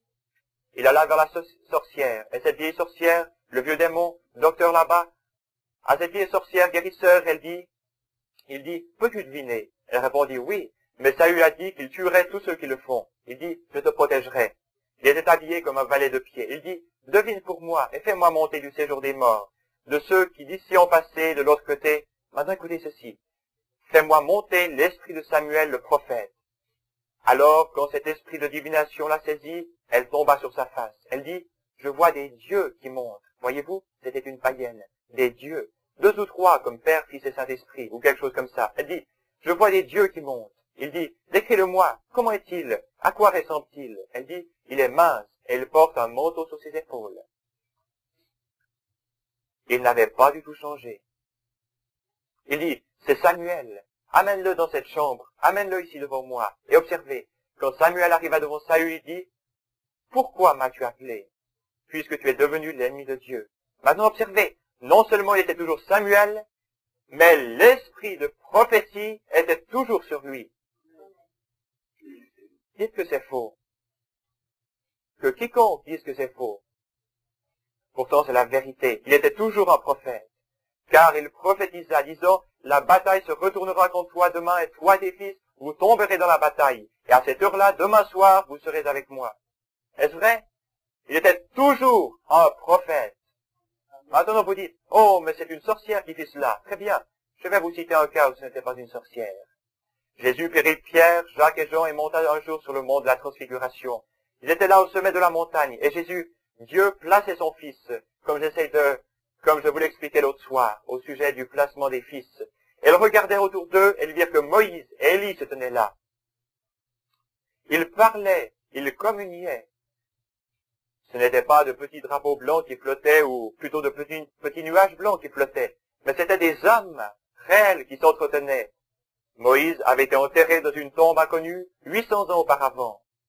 Et Élie était parti à la maison dans un char 500 ans plus tôt. Et ils étaient là, les deux, aussi vivants qu'ils ne l'avaient jamais été, parlant avec lui avant qu'il allât au calvaire. Alléluia! Scellés jusqu'au jour de notre rédemption. Je vais me dépêcher et ensuite nous terminerons, car il est tard. Et ensuite nous prierons pour les malades. Encore 5 minutes. Le verset 14. Laissez-moi lire le verset 13 de nouveau comme base.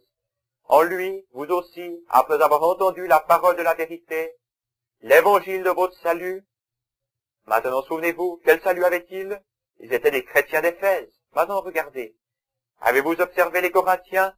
À cela, il fait toujours dire, quand je viens parmi vous, un a une langue, un autre un psaume, un troisième une prophétie, voyez-vous? Il ne pouvait jamais rien leur enseigner, parce qu'ils désiraient toujours ceci ou cela. À Éphèse, les gens avaient les mêmes manifestations, mais ils les avaient dans l'ordre. Ils n'avaient jamais enseigné quelque chose comme ceci aux Corinthiens. Ils ne le pouvaient pas, parce que l'Église n'était pas dans l'ordre pour être enseignée. Mais à Éphèse, ils pouvaient leur enseigner la chose véritable.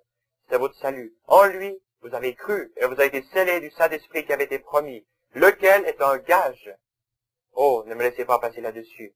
Le gage de notre héritage pour la rédemption de ceux que Dieu s'est acquis à la louange de sa gloire. Qu'est-ce que le Saint-Esprit?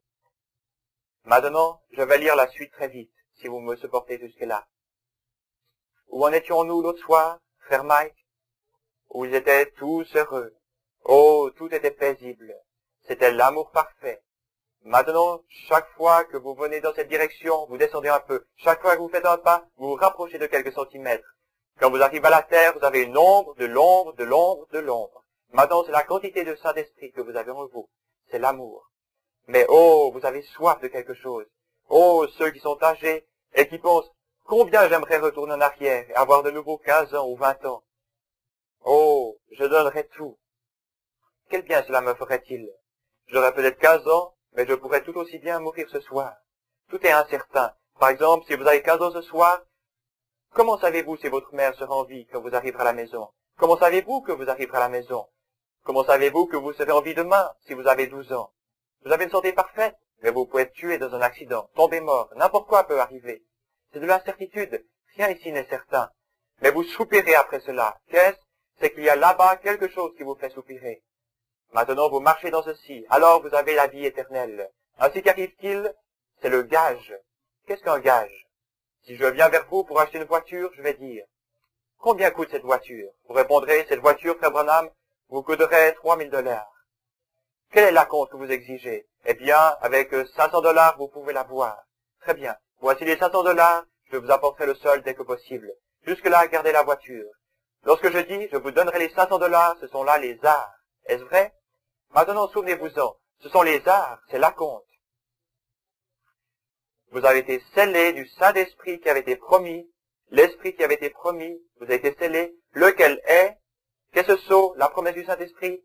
Lequel est un gage de notre héritage pour la rédemption de ceux que Dieu s'est acquis. Qu'est-ce? C'est l'acompte. Et frère, oh, si c'est l'acompte, comment sera-t-il quand nous arriverons? Que cela va-t-il être? Si ce dont nous jouissons maintenant et qui nous rend si heureux jusqu'à ce que mes yeux voient des hommes de 90 ans, j'ai vu un soir un vieux prédicateur se lever et venir assis sur la plateforme. Je pensais, ce vieil homme va prêcher. Il dit, eh bien que le Seigneur soit béni. C'était un vieil homme de couleur qui portait une longue et vieille veste de prédicateur. Je dis, pourquoi n'ont-ils pas laissé prêcher plutôt loin de ces jeunes prédicateurs? Comment ce vieil homme peut-il prêcher? Il dit, frère, aujourd'hui j'ai entendu les frères prêcher pendant toute la journée sur ce que Jésus a fait dans la terre. Maintenant je désire vous dire ce qu'il a fait dans le ciel. Je prendrai mon texte ce soir dans Job 38:7, sous la barre avant la fondation du monde, que les étoiles du matin éclataient, en chantant les graisses, et que les fils de Dieu poussaient des cris de joie, et ainsi de suite. Puis il dit, vous savez que quelque chose s'est passé là-bas, vous savez. Elle commence à apporter ce qui s'est passé au ciel, et le fit venir de l'arc-en-ciel à sa seconde venue. Au moment où le Saint-Esprit le frappa, il dut reconduire le vieil homme à l'extérieur. Il avait environ 80 ans. Il était comme ceci, tout courbé, un petit cercle de cheveux sur la tête. Il alla là-bas et commença à prêcher. Elle dit, « Whoopi! Alléluia! Gloire! » Elle se mit à sauter. Il dit, « Oh, vous n'avez pas assez de place ici pour moi !» Sautant d'un coin à l'autre, aussi fort qu'il le pouvait. Et ce sont là seulement les arts. Oh, que fait le Saint-Esprit? Oh, voici une bonne place. Laissez-moi lire les versets 1 et 5 du chapitre suivant. Puis-je le faire? Est-ce en ordre? Dites Amen. Très bien. Les versets 1 et 5 du 2e chapitre. Écoutez vite. Vous, lorsque vous étiez morts dans vos fautes et dans vos péchés, il vous a vivifié. Il vous a vivifié. Que veut dire vivifier? Rendre à la vie. Vous n'existiez presque plus, mais il vous a vivifié, simplement par les arts. Que sera-ce quand vous recevrez vraiment tous les dividendes? Oh, ce n'est pas étonnant que Paul, qui fut enlevé au 3e ciel, dit ce que l'œil n'a pas vu, ce que l'oreille n'a pas entendu, et qu'il n'est pas monté au cœur de l'homme, ce que Dieu a préparé pour ceux qui l'aiment. Que sera-ce? Vous parlez d'une joie ineffable et glorieuse. Chut! Vous, lorsque vous étiez morts dans vos fautes et dans vos péchés, il vous a vivifié ensemble, par l'ombre de l'ombre de l'ombre. Que sera-ce lorsqu'il viendra au travers de l'ombre, dans l'ombre? L'ombre allant dans le ruisseau de la rivière dans l'océan. Et qu'en sera-t-il quand vous serez tout là-bas, dans la rédemption, avec un corps bâton neuf, redevenu un jeune homme ou une jeune femme? Vous ne mourrez plus jamais, et vous regardez vers la terre et vous penserez, je pourrais apprécier du raisin et de la bonne eau fraîche, mais vous savez que je n'en ai pas besoin ici. Un jour, Jésus viendra, et au lieu de ce corps angélique, cette théophanie dans laquelle je vis, je recevrai un autre qui ne viendra plus par le sein d'une femme, par le désir sexuel, mais parce que lui va au monde sans désir sexuel, je serai ressuscité aussi sans cela. Un jour il parlera, et les morts en Christ ressusciteront, et ce corps dans lequel j'ai une fois vécu ressuscitera en un corps glorifié, et je marcherai, je parlerai, je vivrai, et je jouirai, alléluia, pendant les âges éternels qui doivent venir, par Jésus-Christ notre Seigneur. Vous y êtes, frères, c'est l'évangile. C'est pourquoi, moi aussi, Paul leur dit maintenant ce qu'il est. Je lirai la fin de ce passage et ensuite nous prierons pour les malades. Lequel est un gage pour la rédemption de Dieu, de ceux que Dieu s'est acquis à la louange de sa gloire. C'est pourquoi moi aussi, ayant entendu parler de votre foi, j'ai entendu que vous croyez ces choses. J'ai entendu que vous croyez vraiment de la prédestination, de la vie éternelle, dans le salut, etc. Au Seigneur Jésus et de votre charité pour tous les saints, je ne cesse de rendre grâce pour vous, faisant mention de vous dans mes prières, afin que le Dieu de notre Seigneur Jésus-Christ, le Père de gloire, vous donne un esprit de sagesse et de révélation dans sa connaissance. Qu'il continue à se révéler à vous tout le temps, croissant dans la grâce, dans la puissance, de gloire en gloire, sans tomber, mais de gloire en gloire, continuez à aller de l'avant, je prierai pour vous, et qu'il illumine les yeux de votre cœur. Vous savez que dans la Bible, il est dit que vous étiez aveugles, et que vous ne le saviez même pas. Mais ici, Paul dit, je vais prier afin que les yeux de votre entendement, vous comprenez avec votre cœur. C'est de cela qu'il parle. Vous regardez avec vos yeux, mais vous voyez avec votre cœur. Vous savez cela, très bien. Que le Dieu de gloire, maintenant, c'est le verset 18, et qu'il illumine les yeux de votre cœur pour que vous sachiez quelle est l'espérance qui s'attache à son appel, quelle est la richesse de la gloire de son héritage qu'il réserve aux saints et quelle est envers nous qui croyons l'infinie grandeur de sa puissance. Vous dites que la puissance est partie, mais la puissance n'est même pas encore arrivée, se manifestant avec efficacité par la vertu de sa force. Vous qui avez cru, sa puissance se manifestant avec efficacité par la vertu de sa force. Je prie que Dieu déverse sa puissance sur vous. Voyez-vous, il l'a déployé en Christ en le ressuscitant des morts et en le faisant asseoir à sa droite dans les lieux célestes, au-dessus de toute dénomination, de toute autorité, de toute puissance, de toute dignité et de tout nom, qui se peut nommer. Oh, oh, je ferais mieux de ne pas. Nous pourrions assurément rester là-dessus toute la nuit. Tout nom qui se peut nommer, non seulement dans le siècle présent, mais encore dans le siècle à venir. Qu'est-ce que tout nom? Toute personne portera le nom de qui? Tous les cieux sont appelés Jésus.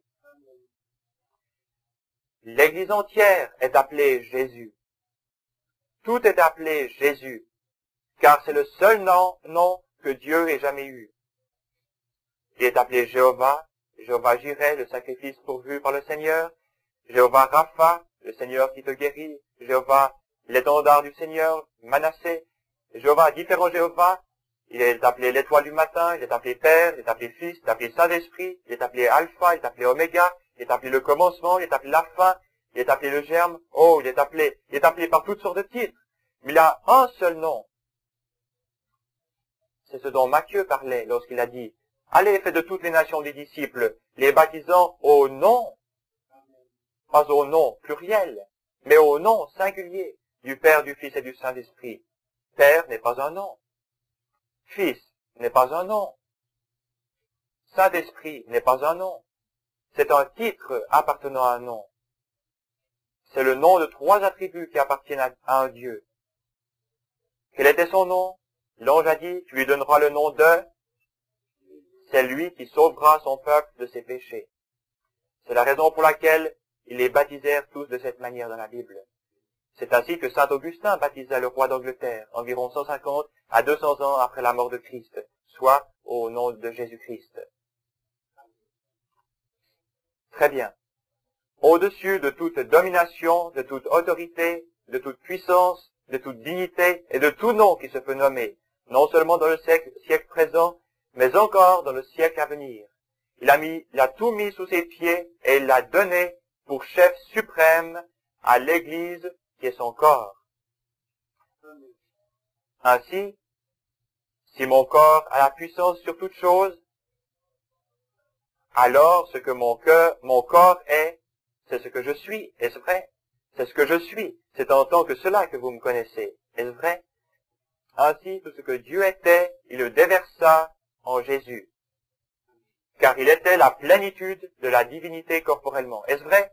Et tout ce que Jésus était, il le déversa dans l'Église. Les choses que je fais, vous les ferez aussi. Vous en ferez même de plus grandes. Parce que je m'en vais au Père. Ceci est son corps, la plénitude de celui qui remplit tout en tous. Oh, combien j'aime cela. Combien je l'aime.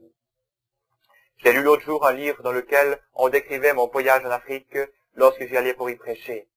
Je ne l'ai jamais lu auparavant. Combien ont lu le livre « Un prophète visite l'Afrique » ?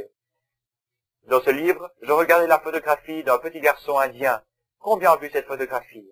J'ai entendu dire qu'un certain évangéliste avait prié pour les malades pendant environ 15 ans ou plus. Il dit, de ma vie, je n'ai jamais vu un miracle arriver.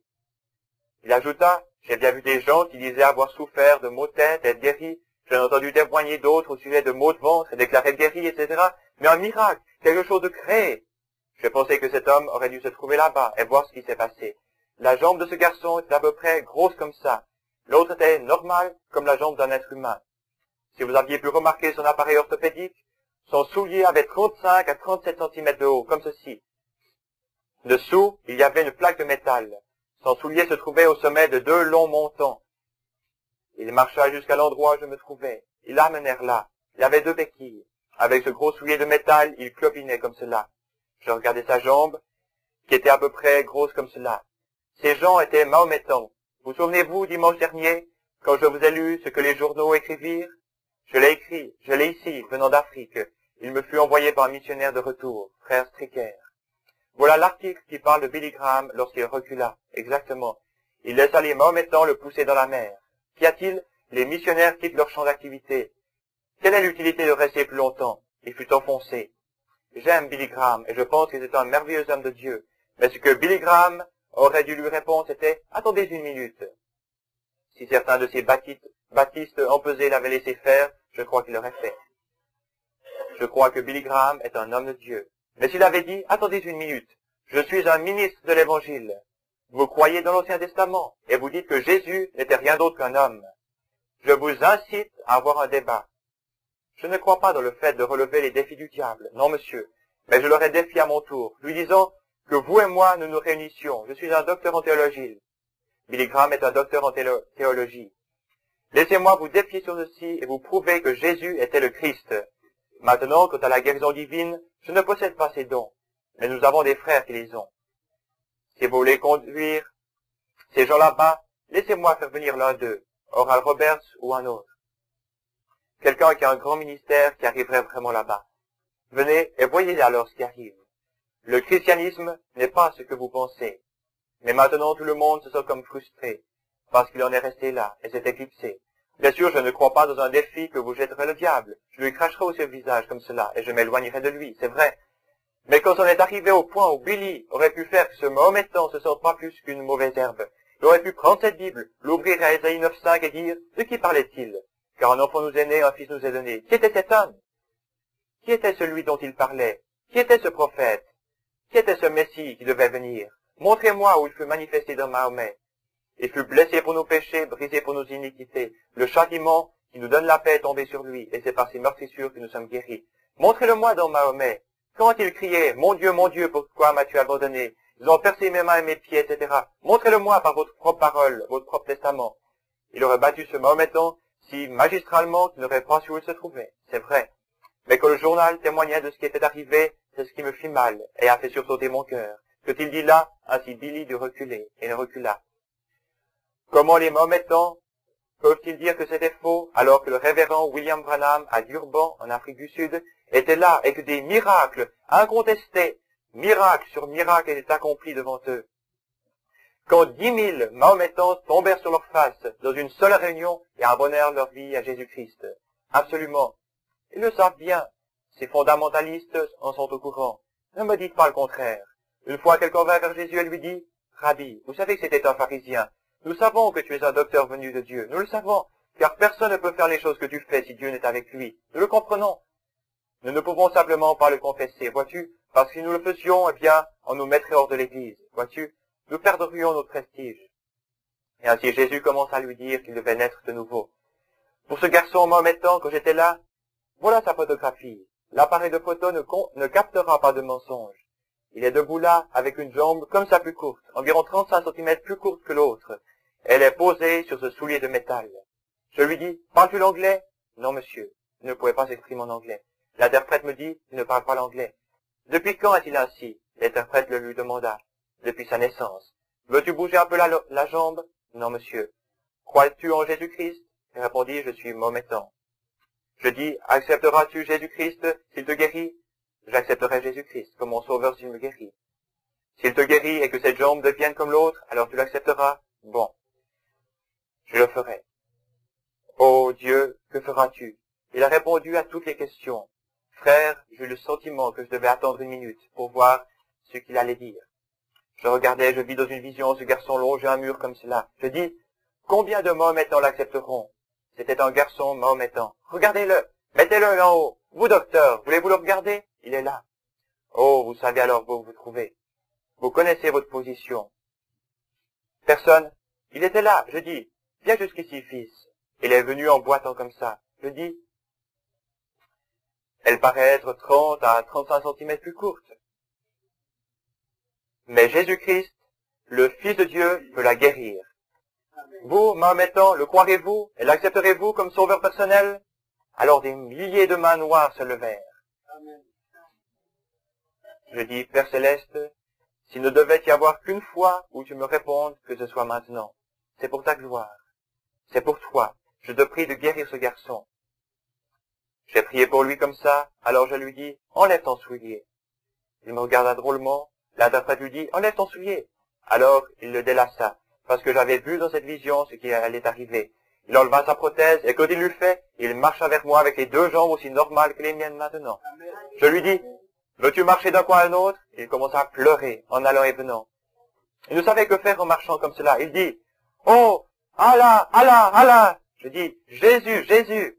Oh, Jésus, Jésus. Alors, Jésus, Jésus. Comme cela. Je dis, y a-t-il des questions, des questions?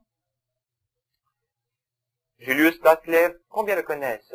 Frère Statlev est venu à l'église, puis il est parti en Allemagne. Il dit, 1 minute, frère Branham, 1 minute. Serait-ce possible que je prenne une photographie? Je lui dis, allez-y. Et ce temps-là a pris la photographie du garçon avec ses 2 jambes aussi normales et droites que possible. Je dis, combien de Mahométans rejettent maintenant Mahomet comme prophète et croient que Jésus est le Fils de Dieu et l'acceptent comme leur sauveur personnel? 10 000 mains se levèrent. Amen. Alléluia. Ils le savent. Ils essayent de taire cela parce qu'ils les appellent des exaltés, vous voyez. Dieu continue à agir de la même manière et à placer son Église. Il peut le faire infiniment au-delà de tout ce que nous pouvons même demander ou penser. Il est autant Dieu ce soir qu'il ne l'a jamais été. Amen. Ainsi, mes amis, laissez-moi vous dire quelque chose maintenant. Mes bien-aimés et précieux amis, vous qui êtes ici et dans ce pays ou outre-mer, là où ces bandes seront envoyées, où que vous soyez, n'ayez pas peur, tout est en ordre. Dieu, le Père, savait avant la fondation du monde tout ce qui arriverait. Tout marche parfaitement. L'aimez-vous? Gardez vos cœurs droits et souvenez-vous que ce souffle passe de cette vie. Pour vous qui êtes âgés, ou pour vous qui êtes jeunes, vous qui êtes mère, quand vous voyez votre petit bébé, cette petite fille qui est morte alors qu'elle avait à peine 8 jours ou 5 jours, sachez qu'elle sera une belle jeune femme quand vous la verrez. Amen. Ce vieux grand-papa, si courbé qu'il pouvait à peine voir où il allait, quand vous le verrez, grand-maman, il sera un beau jeune homme. Aussi jeune, d'environ 20 ans, dans la splendeur de la jeunesse, il sera ainsi pour toujours. Vous pourrez lui toucher la main, vous pourrez lui serrer la main, vous jetterez vos bras autour de lui, mais il ne sera pas votre époux, il sera votre frère. Oh là là, il sera tellement plus grand qu'un époux. Pensez-vous que vous l'aimez? Assurément, vous l'avez aimé. Mais c'était un amour filéo. Attendez jusqu'à ce que vous ayez l'agapao. Attendez jusqu'à ce que ce véritable amour divin se manifeste. Alors vous verrez ce que c'est. Ici c'est pareil à une décharge fumante. Ce n'est pas bon du tout, cela ne vaut rien. La seule chose que je vous conseille de faire maintenant, mes amis, c'est ceci. Plus tard, aimeriez-vous que je prenne une fois ces 2 autres chapitres? Le Seigneur, je dois me reposer un peu avant Chautauqua. Je ne peux pas prêcher ces choses dans ces réunions. Il y a trop de croyances différentes. Voyez-vous?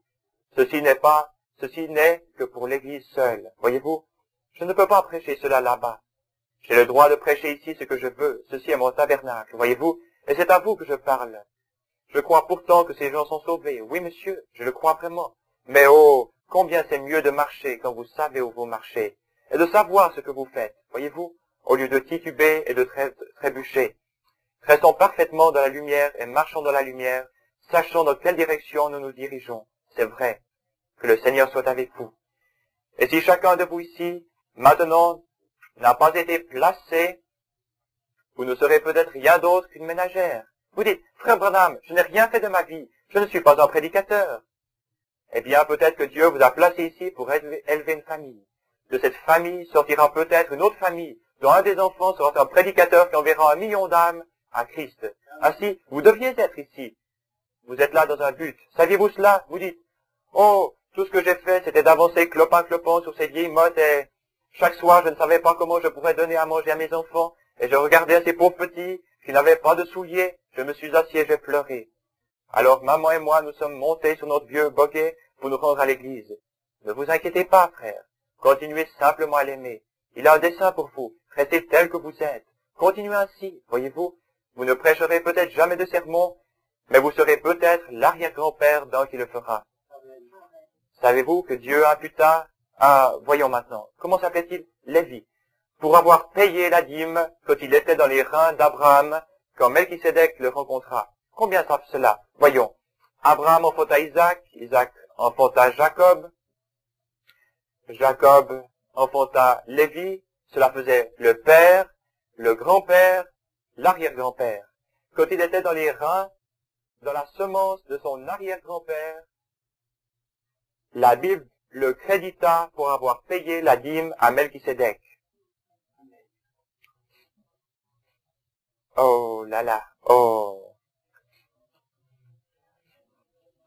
Comme le petit Anglais qui sont convertis là-bas un soir en Angleterre, il dit, je suis si heureux, je suis si heureux. Si heureux de savoir que c'est vrai. Et un jour glorieux, je ne sais pas quand ce jour arrivera, mais si c'était une vision, Je ne dis pas que j'y étais. Souvenez-vous et gardez toujours ceci à l'esprit. Puissent les possesseurs de bondes faire de même. Si j'étais dans une vision ou transporte son esprit, je ne sais pas. Mais c'était aussi réel que de tenir Frère Neville comme ça. Aussi réel. Et je pouvais regarder et parler à ces gens, et ma première femme se trouvait là. Elle ne cria pas « mon mari », elle dit « mon frère bien-aimé ». Il y avait là une fille avec laquelle je sortais il y a bien des années. Peut-être certains de vous qui êtes assis ici, Alice Lewis, d'Utica. C'était une jeune fille chrétienne, très gentille et fidèle. Elle se maria un peu tard et mourut à la naissance de son premier bébé. Alice Lewis. Je suis allé dans la demeure mortuaire pour la voir. Je venais de rentrer que j'entendis dire qu'elle était morte.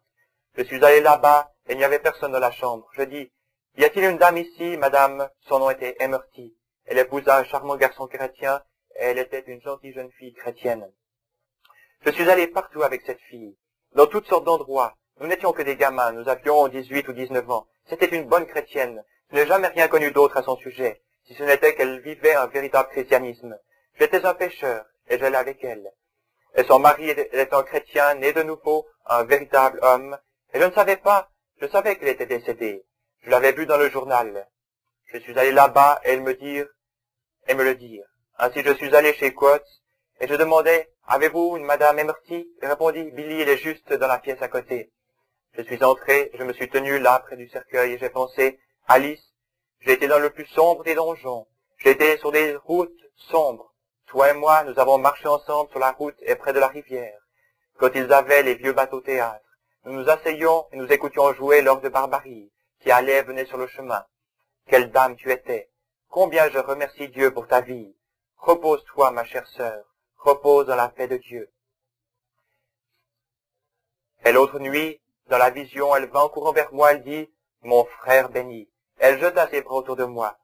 Oh, frère, sœur, cela m'a changé. Je ne peux plus jamais être le même. C'est si réel, c'est aussi réel que je vous regarde. C'est réel à ce point-là. Ainsi, il n'y a pas de crainte. Je mourrai peut-être avant la fin de la nuit. Je veux élever mon petit garçon qui est là-bas, Joseph. Je veux le voir à la chair, quand je pourrai prendre cette Bible, quand j'arriverai au point où je verrai Joseph à la chair prêchant comme un jeune homme, rempli du Saint-Esprit, oint par l'Esprit de Dieu, et je crois qu'il sera un prophète. Le jour où je l'ai vu 6 ans avant sa naissance, vous souvenez-vous quand je vous ai dit qu'il allait venir? Vous souvenez-vous que je l'ai pris de ce côté de l'autel, ne sachant pas ce que je disais, alors que je consacrais les bébés, je dis, Joseph, tu es un prophète. Et l'autre jour, alors que j'étais dans la cour, il vint vers moi et me dit, Papa, Jésus a-t-il une main comme la tienne? Et je dis, mais oui, fils, pourquoi? Et il répondit, j'étais assis sur ma bicyclette en train de regarder Sarah, c'est sa sœur, qui rentrait de l'école. Je ne le laisse pas aller sur la route. Il était assis comme si, elle dit, je levai les yeux, alors je vis là une main comme la tienne, avec une manche blanche qui se tenait au-dessus de moi. Puis elle monta. Était-ce la main de Jésus? Je regardai ma femme me regarda. Il alla vers Madame Wood, qui était assise là. Nous l'avons harcelé de questions, tout ce que nous pouvions. C'était une vision. Il a vu cela. Quand je pourrai voir le jour où ce petit Joseph se tiendra là, j'espère vivre pour le voir marqué, si Jésus tarde. Je suis un vieil homme et mes favoris sont gris. Je veux envoyer 2 ou 3 millions d'âmes de plus à Christ, si je peux. C'est ma détermination de prêcher l'évangile à chaque coin de la terre. Oui, monsieur. Ainsi, aide-moi, ô Dieu. Je le ferai. Quand je peux voir ce temps arriver, frère Mike, quand je peux regarder au temps, maman m'aida, je l'appelle ma chérie, et voir qu'elle, nous vieillissons. Voyez-vous, nos cheveux deviennent gris. Vous voyez, notre vie décline, tout s'estompe. Rebecca, je suis si reconnaissant pour Rebecca.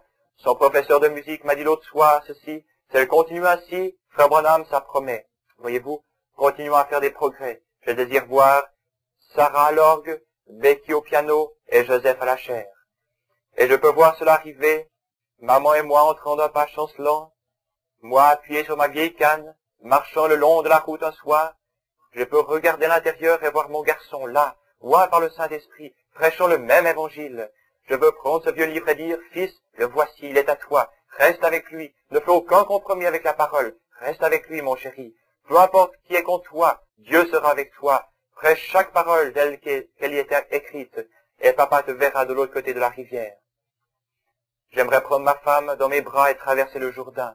Jusque-là, ô Dieu, aide-moi à rester fidèle dans le ministère. Laisse-moi, peu m'importe à quel prix ou combien, laisse-moi rester loyal et fidèle à la parole du Dieu vivant, pour que le moment venu, que je passerai de l'autre côté, je puisse regarder en arrière et dire, si voilà. Oh, mon précieux ami, mon précieux frère, ma précieuse sœur, jeune prédicateur, entrez dans le champ, restez dans le harnais. Vous tous jeunes prédicateurs, ne restez pas assis, ne restez pas simplement assis à ne rien faire. Allez là-bas et gagnez une âme, faites quelque chose, continuez à avancer, n'arrêtez pas, jeunes prédicateurs qui êtes là-bas. Que Dieu vous bénisse. Il me remet en mémoire, alors que j'avais à peu près cet âge, je pense, peut-être un peu plus jeune que lui. J'avais seulement une vingtaine d'années que je posais là-bas cette pierre angulaire. Je me souviens que je portais une veste bleue et des pantalons blancs. J'étais là et posais cette pierre angulaire. Il y a environ 31 ans. Voyez l'âge que j'avais. Je n'étais qu'un jeune homme, alors que je posais cette pierre angulaire. Je n'ai fait de compromis avec aucune parole. Je l'ai gardée telle qu'elle. La manière dont j'ai posé cette pierre angulaire là-bas, c'est mon témoignage qui se trouve là. Je l'ai écrit sur la feuille de garde de ma Bible, que j'ai ensuite déchirée et mise dans cette pierre angulaire. C'est là qu'elle se trouve. Puis cela être écrit sur les pages de la parole de Dieu éternel, dans le ciel. Laisse-moi rester fidèle jusqu'à la fin. Maintenant, inclinons nos têtes une minute pour la prière.